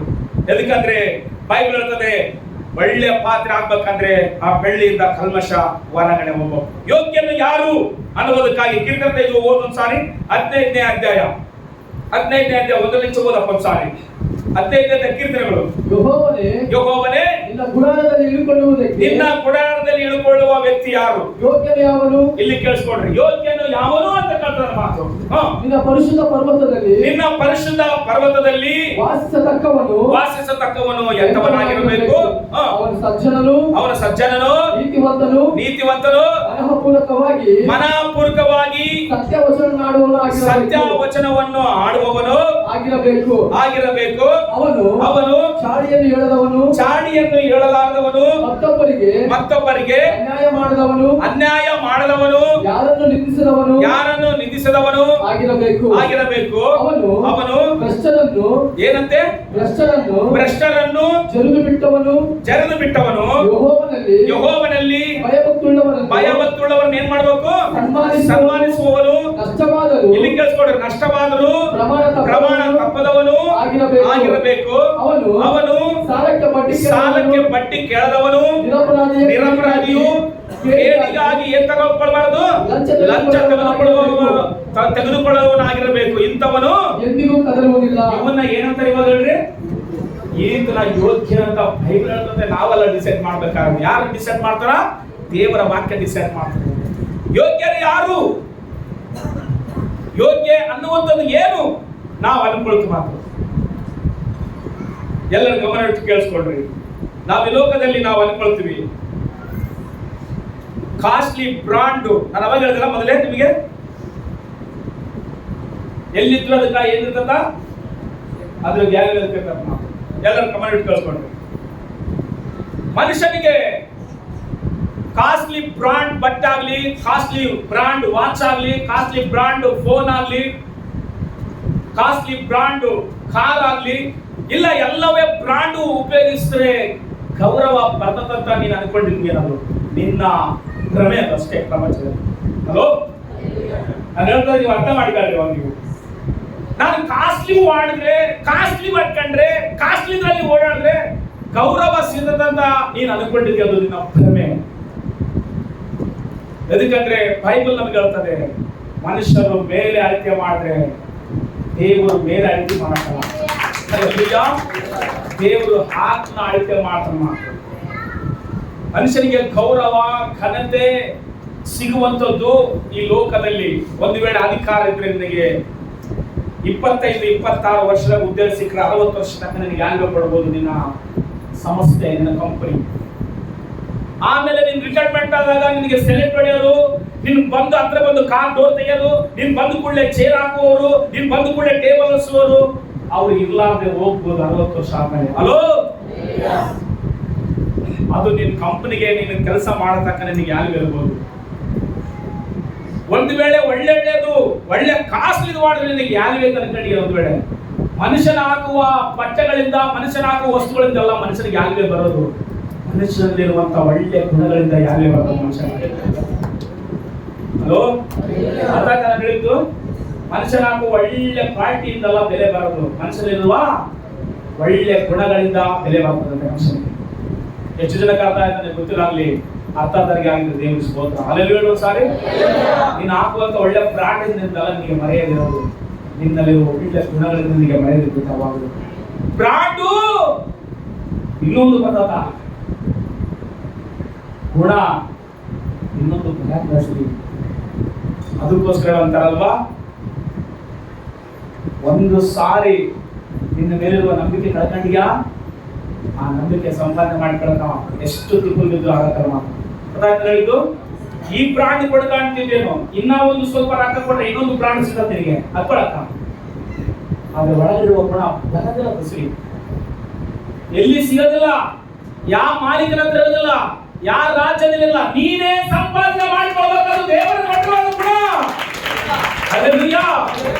ಒಂದು ವೇಳೆ ಈ ಬ್ರಾಂಡ್ ಸರಿ ಇಲ್ಲ ಅಂದ್ರೆ ಇನ್ನೊಂದು ಬ್ರಾಂಡ್ ತರಬಹುದು. ಐಫೋನ್ ಅಂತಾರಲ್ಲ, ಇನ್ನೊಂದು ಕೂಡ ಬರ್ತದಂತೆ, ಇನ್ನೊಂದು ಬರ್ತದಂತೆ, ರಾಯಲ್ ರೋಲ್ಸ್ ಅಂತ ಮಾತು, ಇನ್ನೊಂದು BMW ಸಿಗಬಹುದು ಹಣ ಇಟ್ಟಿಟ್ರೆ. ಆದ್ರೆ ಗುಣ ಹಣದಿಂದ ಕೊಂಡ್ಕೊಳಕ್ ಆಗ್ತದಂತೆ, ಇಲ್ಲ ಹಾಕುವ ವಸ್ತುಗಳಿಂದ ಕೊಂಡ್ಕೊಳಕ್ ಆಗ್ತದಂತೆ. ನಿನ್ನಿರುವ ಗುಣ ನೀನೇ ಸಂಪಾದನೆ ಮಾಡ್ಬೇಕು. ಚಪ್ಪಳ ತಟ್ಟರು ಜೋರ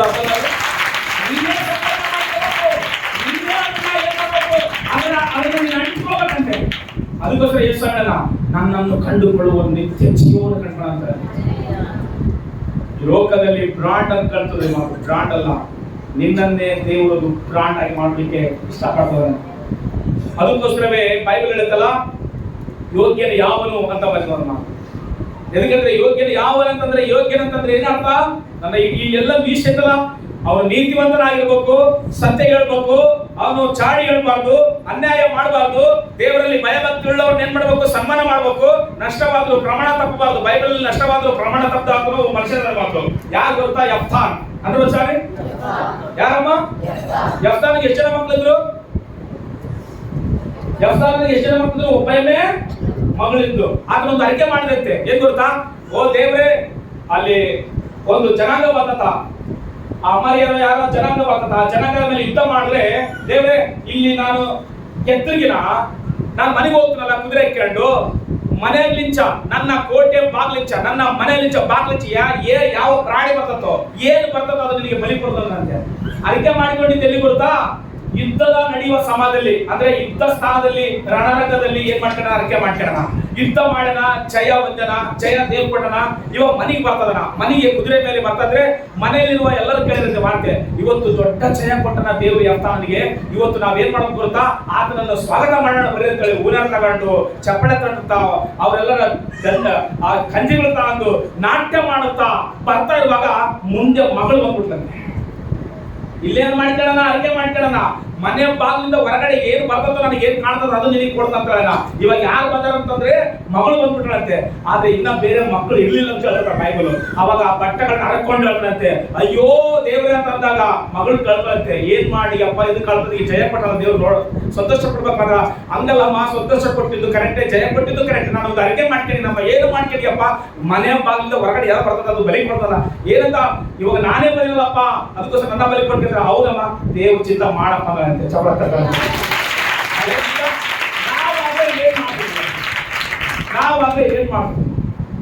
ಅವಾಗ ಏನೋ ಸುಮ್ಮನೆ ಅನ್ಕಡಿ ನಮ್ಗೆ ಹಂಗ ಅನ್ಕೊಳ್ಳೋದ ಬೇಕು. ಆಶೀರ್ವಾದ ನಷ್ಟವಾದ್ರು ಪ್ರಮಾಣ ತಪ್ಪಲಾದವನ್ನ ಆಶೀರ್ವಾದ, ಅವ್ರನ್ನ ಯೋಗ್ಯರು ಅಂತಂದೇವು. ಅಲ್ಲಿ ಹೇಳೋ ಸಾರಿ, ಅವ್ರನ್ನ ಯೋಗ್ಯರು ಅಂತ ನಮ್ಮ ಪ್ರೇಯರು. ನಷ್ಟವಾಗ್ಬಿಡ್ತು, ಏನಾಯ್ತು? ಸ್ವಂತ ಮಗಳೇ. ಬೈಬಲ್ ಹೇಳ್ತದೆ, ದೇವರು ಬಲಿ ಕೇಳಿಲ್ಲ, ದೇವರಿಗಾಗಿ ತನ್ನ ಮಗಳನ್ನ ಏನ್ ಮಾಡೋಣ? ಬಿಟ್ಟು ಬಿಟ್ಟನ ಮಾತು, ದೇವರ ಸೇವೆಗಾಗಿ, ಸನ್ಯಾಸತ್ವಕ್ಕಾಗಿ. ನೋಡ್ರಿ, ಇವಾಗ ದೇವರಿಗಾಗಿ ಬಿಟ್ರೆ ಇನ್ನು ಅವ್ರು ದೇವರ ಚಿತ್ತದಲ್ಲಿ ಇರ್ಬೇಕು, ಅವರು ಮನುಷ್ಯರ ಚಿತ್ತದಲ್ಲಿ ಇರೋಂಗಿಲ್ಲ. ನಾನು ಶುಕ್ರವಾರದಿಂದ ವಾಕ್ಯದ ಮಾತು, ಬಹಳ ಜನ ಯೌವನಸ್ಥರು BTech, BA, MD, degree, doctor, software ಇಂಜಿನಿಯರ್ಗಳು ಅವರೆಲ್ಲರೂ ಸನ್ಯಾಸತ್ವ ತಗೊಂತದ್ರ. ಯಾಕೆ ಗೊತ್ತಾ? ಯಾಕೆ ನಾವು ಮದುವೆ ಮಾಡ್ಕೋಬೇಕು? ಯಾಕೆ ಮಕ್ಕಳನ್ನ ಮಾಡ್ಬೇಕು? ಯಾಕೆ ನಾವು ಇದಕ್ಕೆಲ್ಲ ಕಷ್ಟಪಡ್ಬೇಕು?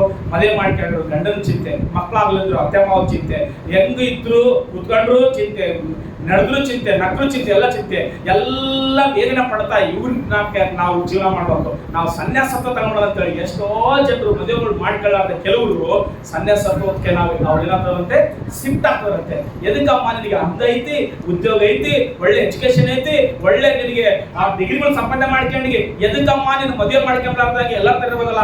ಏನ್ರಿ ಮದುವೆ ಮಾಡ್ಕೊಂಡ್ರಲ್ಲ ಯಾರು ಸುಖವಾಗಿದ್ದಾರ್ರಿ ಅಂತ ಕ್ವಶನ್ ಕೇಳ್ತಾ ಇದ್ರೆ ಮೌನವಾಗಿದ್ದಾರೆ, ಉತ್ತರ ಹೇಳಾರ್ದ ಜನರು. ಅಲ್ಲಿ ಹೇಳೋ ಸಾರಿ ಏನ್ ತಗೊಂಡ್ರ? ಸನ್ಯಾಸತ್ವ ತಗೊಂಡ್ರ. ಸನ್ಯಾಸತ್ವ ಗಂಡಂದು ಪ್ರಾಬ್ಲಮ್ ಇರಕ್ಕಲ್ಲ, ಇನ್ನು ಮಕ್ಕಳಂತೂ ಅಸಲಿ ಪ್ರಾಬ್ಲಮ್ ಇರಕ್ಕಲ್ಲ, ಅತ್ತೆ ಮಾವದು ಏನ್ ಪ್ರಾಬ್ಲಮ್ ಇರಕ್ಕಲ್ಲ, ಸಮಾಜದ ಏನ್ ಪ್ರಾಬ್ಲಮ್ ಇರಕ್ಕಲ್ಲ, ಅವ್ರ ಆಯ್ತು, ಅವ್ರ ಜೀವನವಾಯ್ತು. ಅಸಲಿ ಯಫ್ತಾನ ಮಗಳು ಏನಾಗ್ತದ? ಸೇಮ್ ಹಂಗೆ ಆಗಿರ್ಬೋದನ್ನ ಕಡೆ ನಾನು. ಎದಕ್ಕಂದ್ರೆ ದೇವರಂತೂ ನರಬಲಿ ಕೋರುವಾತನಲ್ಲ. ಎದಕ್ಕಂದ್ರೆ ಅಬ್ರಾಹ್ಮನ ಮಗನ ಕರ್ಕೊಂಡು ಹೋಗಿ ಬಲಿ ಕೊಡುವ ಸಮಯದಲ್ಲಿ ಏನಂತಾರ? ನಿನ್ನ ಮಗನ ಮೇಲೆ ಕೈ ಹಾಕ್ಬೇಡಪ್ಪ, ಅಲ್ಲಿ ಒಂದು ಟಗರೇನು ತಂದು ಬಲಿ ಕೊಡಂತ ಮಾತು ದೇವರು. ಯೋಗ್ಯರು ಯಾರು? ನಷ್ಟವಾದರೂ ಪ್ರಮಾಣ ತಪ್ಪಲಾದವರು. ಯೋಗ್ಯರು ಯಾರು? ಚಾಡಿ ಹೇಳಲಾದವರು, ಅನ್ಯಾಯ ಮಾಡಲಾದವರು, ದೇವರಲ್ಲಿ ಭಯಭಕ್ತುಳ್ಳವರನ್ನ ಸನ್ಮಾನ ಮಾಡುವವರು ಯೋಗ್ಯರು. ಬೈಬಲ್ ನಮಗೆ ಸ್ಪಷ್ಟವಾಗಿರ್ತದೆ, ನಿನ್ನ ಪರ್ವತವನ್ನು ಹತ್ತತಕ್ಕವನು ಯಾರು, ಅವನು ಯೋಗ್ಯನಾಗಿರ್ಬೇಕಂತ ಮಾತು. ನೋಡ್ರಿ, ಬೈಬಲ್ ನಲ್ಲಿ ಒಂದು ಮಾತು, ಅದ್ಭುತವಾದ ಮಾತು ಬರ್ತದೆ. ಸೊಲೊಮೋನ ಯಾಕೆ ಬರ್ತದೆ ಗೊತ್ತಿಲ್ಲ. ಅಲ್ಲಿ ಪ್ರಸಂಗಿ 7:26 ಓದು ಸಾರಿ. ಪ್ರಸಂಗಿ 7:26 ಓದಪ್ಪ. ಆಗ ಮರಣಕ್ಕಿಂತ ಹೆಚ್ಚು ವಿಷಯವನ್ನು ಕಂಡು ಬಂತು. ಒಂದು ವಿಷಯ ಆತನಿಗೆ ಕಂಡಂತೆ ಯಾವುದೆಂದರೆ ಕೆಟ್ಟ ಹೆಂಗಸೆ, ಅವಳ ಗೋಲು, ಅವಳ ಹೃದಯ ಬಲೆ, ಅವಳ ಕೈ ಪಾಶ. ದೇವರು ಉಳಿದವನು ಇವಳಿಂದ ತಪ್ಪಿಸಿಕೊಳ್ಳುವನು, ಪಾಪಿಯು ಅವಳ ಕೈಗೆ ಸಿಕ್ಕಿ ಬೀಳುವನು. ಪ್ರಸಂಗಿ ಇವನಿಗೆ ಹೇಳುತ್ತಾನೆ, ಪ್ರಸಂಗಿ ಮಾತಾಡ್ತದನ, ನೋಡಪ್ಪ, ನಾನು ತೀರ್ಮಾನವನ್ನು ನಿಶ್ಚಯಿಸಬೇಕೆಂದು ಒಂದೊಂದು ವಿಚಾರಿಸಿ ಒಂದೊಂದು ವಿಷಯಗಳನ್ನ ನಾನು ವಿಚಾರ ಮಾಡ್ತಾ ಇದೀನಿ. ಒಂದು ವಿಷಯವನ್ನು ಕಂಡೆನು, ನಾನು ಒಂದು ವಿಷಯ ನೋಡ್ತಾ ಇದೀನಿ. ಎಷ್ಟು ಹುಡುಕುತ್ತಿದ್ದರು, ಎಷ್ಟು ಹುಡುಕ್ತಾ ಇದ್ರು ಹುಡುಗಿ, ಇದುವರೆಗೂ ಅದು ದೊರೆತಿರಲಿಲ್ಲ. ಇದುವರೆಗೂ ಸಿಕ್ಕಿಲ್ಲ. ಅಪ್ಪ, ಎಷ್ಟೋ ಹುಡುಕಿನಂತೆ. ಯಾರು? ಸೊಲೊಮೋನನು. ಎಲ್ಲರೂ ಯಾರಂತ? ಸೊಲೊಮೋನನ ಸಾರಿ. ಸೊಲೊಮೋನ ಅಂದ್ರೆ ಗೊತ್ತಾ? ಸಮಾಧಾನದ ಪ್ರಭು ಅಂತ ಹೆಸರು. ಅದರ ಕಾಲದಲ್ಲಿ ಯುದ್ಧನೇ ಇಲ್ಲ ಅಸಲಿ. ಎದಕ್ಕಂದ್ರೆ ಯಾರು ಯುದ್ಧಕ್ಕೆ ಬಂದ್ರ ಆತ ರಾಜ ಅಲ್ವಾ, ನಾನು ನಿಮ್ಮ ರಾಜ್ಯದಲ್ಲಿ ರಾಣಿ ಮದುವೆ ಮಾಡ್ಕೊಂತಂತೆ ಅವ್ರ ಹತ್ರ ಸಮಾಧಾನ ಆಗ್ತಾರೆ. ಅಸಲಿ ಯುದ್ಧನೇ ಇರಲಿಲ್ಲ ಅಂತ ಹೆಸರು. ದಾದ ನಮ್ಮ ಮಗ 3 ಪುಸ್ತಕಗಳು ಬರ್ತಾನ. ಒಂದು 4 ಒಂದು ಪರಮಗೀತ, ಇನ್ನೊಂದು ಪ್ರಸಂಗಿ. 3 ಪುಸ್ತಕಗಳು ಆತ ಬದ ಮಾತು. ಆತನ ಬರೆಯುವ ಪುಸ್ತಕದಲ್ಲಿ ಪ್ರಸಂಗಿ ಬಹಳ ಪ್ರಾಮುಖ್ಯ ಎಲ್ಲರಿಗೆ. ಎದಕ್ಕಂದ್ರೆ ಆತನ ಮಾತಾಡ್ತಾನ, ವ್ಯರ್ಥವೇ ವ್ಯರ್ಥ, ಸಮಸ್ತ ವ್ಯರ್ಥ. ಕಟ್ಟೆಯಲ್ಲಿ ಕೂತ್ಕೊಂಡ್ರೆ ಒಂದು ಕೇಳ್ರಿ, ಅವಾಗ ಹೇಳ್ತಾರ ಅಲ್ಲೆಲ್ಲೂಯ್ಯ. ಹಳ್ಳಿವರೆಗೆ ಹೋಗಿ ಇವಾಗ ಕಡಿಮೆ ಅನ್ಕಣೆ. ಅವ್ರೇನಿಲ್ಲ, ಯಾಕಂದ್ರೆ ಅವ್ರಿಗೆ ಹೊರದೇ ಕೆಲಸ ಮಾಡಕ್ ಆಗಲ್ಲ ಪಾಪ. ಯಾಕಂದ್ರೆ ಅವ್ರು ದುಡಿದು ತಮ್ಮ ಶಕ್ತಿ ಎಲ್ಲ ಮಕ್ಕಳಿಗೆ ಮೊಮ್ಮಕ್ಕಳಿಗೆ ಎಲ್ಲ ಕೊಟ್ಬಿಟ್ಟು ನಾ ಜೀವನ ಒಂದು ಮಾತು. ಊರು ಹೋಗದ ಕಾಡು ಬಾಂಧದ. ಅಪ್ಪ, ಇವಾಗ ಮಾತಾಡಿ ಸಾಕು ತಿಳಿಸೋದು. ಅಲ್ಲಿ ಹೇಳೋದು ಸಾರಿ. ಅವ್ರ ಜೀವನ ಹೆಂಗಿರ್ತಂದ್ರೆ, ಇನ್ನೇನು ಇದ್ದಿದ್ದು ಮನೆಗೆ ಊಟ ಮಾಡ್ತಾರ, ಬಂದು ಕಟ್ಟೆ ಮೇಲೆ ಕೂತ್ಕೊಂಡು 3-4 ಕೂತ್ಕೊಂಡು ಮಾತಾಡ್ಕೆ ಅಂತ ಇರ್ತಾರ. ಮಾತು ಇನ್ನೇನ್ ಕೆಲಸ ಪಾಪ ಅವ್ರಿಗೆ ಎರಡೇ, ಒಂದು ಊಟ, ಎರಡನೇದು ನಿದ್ದೆ, ಅಷ್ಟು ಬಿಟ್ರೆ ಏನಿಲ್ಲ. ವಯಸ್ಸಾದ್ಮೇಲೆ ಅಷ್ಟೇ ಮಾಡ್ರಿ ಎಲ್ಲ ಹೇಳೋದು ಸಾರಿ. ಯಾಕಂದ್ರೆ ಅವರ ಬಾಯಲ್ಲಿ ನಿಮ್ಗೆ ಅವರ ಮಾತಾಡುವಾಗ ನಿಮ್ಗೆ ಆಯುಷ್ ಜಾಸ್ತಿ ಇರ್ತದಂತೆ. ತಂದೆ ತಾಯಿಗಳನ್ನ ಕೇಳಿಸ್ಕೊಳ್ರಿ. ಆ ಮಾತು ಏನಂತಂದ್ರೆ, ವ್ಯರ್ಥವೇ ವ್ಯರ್ಥ, ಸಮಸ್ತ ವ್ಯರ್ಥ ಅನ್ನುವಂತ ಮಾತು ಯಾಕೆ ಹೇಳದಂತಂದ್ರೆ, ಈ ಭೂಮಿ ಮೇಲೆ ಮನುಷ್ಯನ ಅನುಭವಿಸುವ ಪ್ರತಿಯೊಂದು ಅನುಭವಿಸಿ ಆತನು ತನ್ನ ಪುಸ್ತಕದಲ್ಲಿ ಬರೆಯುವಾಗ ಒಂದು ವಿಷಯವನ್ನು ನೋಡ್ಲಿಕ್ಕೆ ಬಹಳ ಪ್ರಯಾಸ ಪಡದಂತ. ಜೀವಮಾನ ಕಾಲವೆಲ್ಲ ಪ್ರಯಾಸ ಪಡೋಣ, ಹುಡುಕಿನ ಇನ್ನೂ ಸಿಕ್ಕಿಲ್ಲ ಅಂತ ಬರೋಣ. ಪುರುಷರಲ್ಲಿ ಯೋಗ್ಯನೊಬ್ಬನನ್ನು ಕಂಡಿದ್ರೆ ಕಂಡಿರಬಹುದು ಅಂತ ಬರೋಣ. ಆತ ಯಾರ? ಸ್ತ್ರೀಯ? ಆತ ಯಾರು? ಸೊಲೊಮೋನ ಯಾರು ಹೇಳಿದ್ರು? ಅದು ಡೌಟಾ? ಏನಾತ? ಯಾರತ? ಪುರುಷ. ಆತನು ಬರಿತಾ ಇದ್ದಾನೆ. ಏನಂತ ಹೇಳ್ತಾನಪ್ಪ? 7:26 ಏನಂತ ಹೇಳ್ತಾನ? 20, 28, 29 ಎದ್ರ ಬರ್ತದ ಅದು ವಾಚನ ಮಾತು. ಸಹಸ್ರ ಪುರುಷರಲ್ಲಿ ಯೋಗ್ಯನೊಬ್ಬನನ್ನು ಕಂಡಿದ್ದರೂ ಕಂಡಿರಬಹುದು. ಯೋಗ್ಯನೊಬ್ಬನನ್ನು ಕಂಡಿದ್ರೆ ಕಂಡಿರಬಹುದು. ಸಹಸ್ರ ಸ್ತ್ರೀಯರಲ್ಲಿ ಯೋಗ್ಯಳೊಬ್ಬಳನ್ನು ಕಂಡಿಲ್ಲ. ಯೋಗ್ಯಳೊಬ್ಬಳನ್ನು ನಾನು ಕಂಡಿಲ್ಲ ಅಂತ ಬರೋದು ಪುಣ್ಯಾತ್ಮ. ಎದಕ್ಕಂತ ಹೇಳ್ರಿ ಪುಣ್ಯಾತ್ಮ ಅಂತೇಳಿ? ಆತ ಒಬ್ಬರನ್ನಲ್ಲ ಇಬ್ಬರನ್ನೆಲ್ಲ ಮದುವೆ ಮಾಡ್ಕೊಂಡಿದ್ರು. 1000 ಪೀಪಲ್ ನ ಮದುವೆ ಮಾಡ್ಕೊಂಡ್ರ, 1000 ಜನರನ್ನ ಮದುವೆ ಮಾಡ್ಕೊಂಡ್ರಂತ ಆಲೋಚನೆ ಮಾಡಿ ಬರ್ದಿರ್ಬೋದು. ಯಾಕೆ ಬರ್ದಿಟ್ಟಿರ್ಬೋದು ಇಲ್ಲಿ ವಚನ? ಆತನು ಪುರುಷ ಅಲ್ವಾ? ಆತನೆಲ್ಲ ಏನೆಲ್ಲ ಅನುಭವಿಸ್ಬೇಕದೆಲ್ಲ ಅನುಭವಿಸೋಣ, ಏನೆಲ್ಲ ಮಾಡ್ಬೇಕದೆಲ್ಲ ಮಾಡೋಣ. ಆತನಿಗಿರುವಂತ ಶ್ರೀಮಂತಿಕೆ, ಆತನಿಗಿರುವಂತ ಜ್ಞಾನ, ಆತನಿಗಿರುವಂತ ವಿವೇಕ ಪ್ರಪಂಚದಲ್ಲಿ ಯಾರಿಲ್ಲ. ಯೇಸು ಪ್ರಭು ತಪ್ಪಂತ ಅಲ್ಲ ಹೇಳ್ರಿ. ಯಾಕೆ ಗೊತ್ತಾ?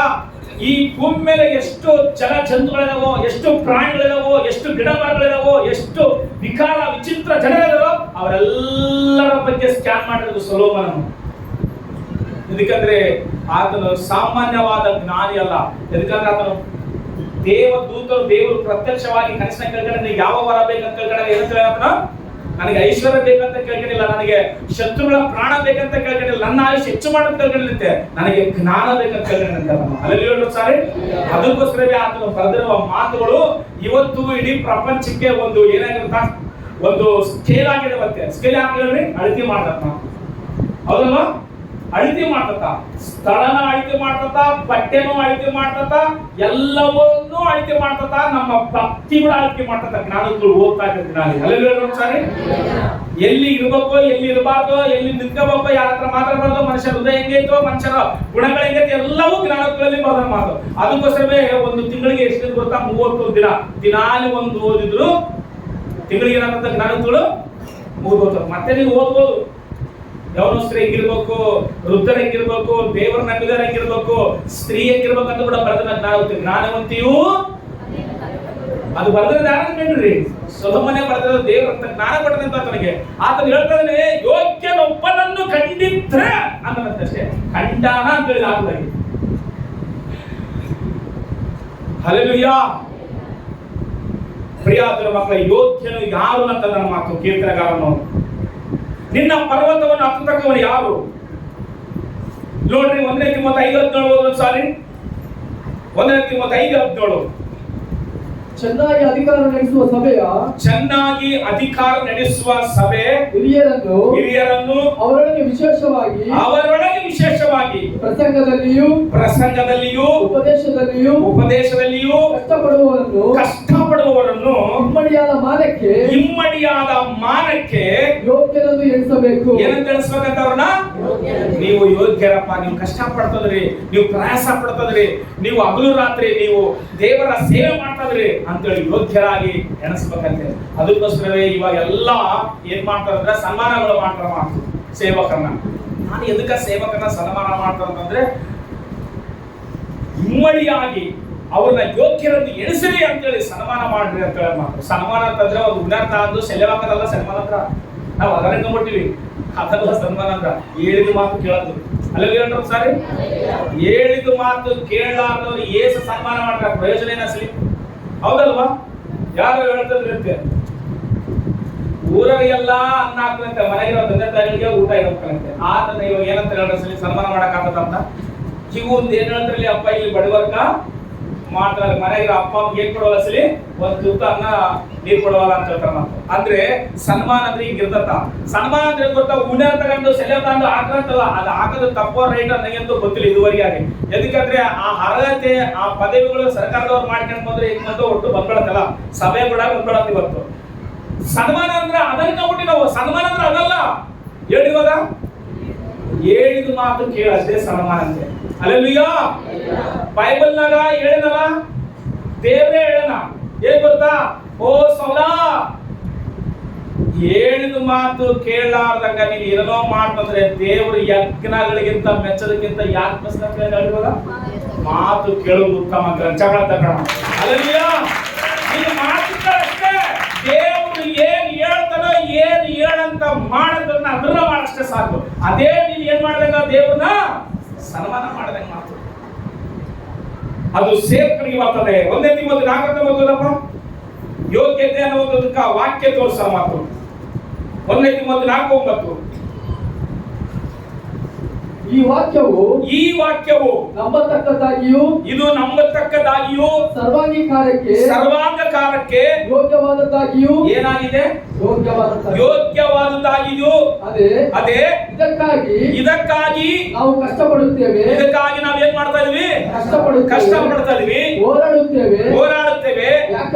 ಯಾಕಂದ್ರೆ ಎಲ್ಲ ಮನುಷ್ಯರಿಗೂ ವಿಶೇಷವಾಗಿ ವಿಶೇಷವಾದ ನಂಬುವವರಿಗೆ ರಕ್ಷಕನಾಗಿರುವ ಜೀವವುಳ್ಳ ದೇವರ ಮೇಲೆ ನಾವು ನಿರೀಕ್ಷೆಯನ್ನು ಏನ್ ಮಾಡಿವಿ? ಇಟ್ಟುಕೊಂಡಿವಿ. ಎದಕ್ಕ ನಿರೀಕ್ಷೆ ಇಟ್ಕೊಂಡಿವಿ?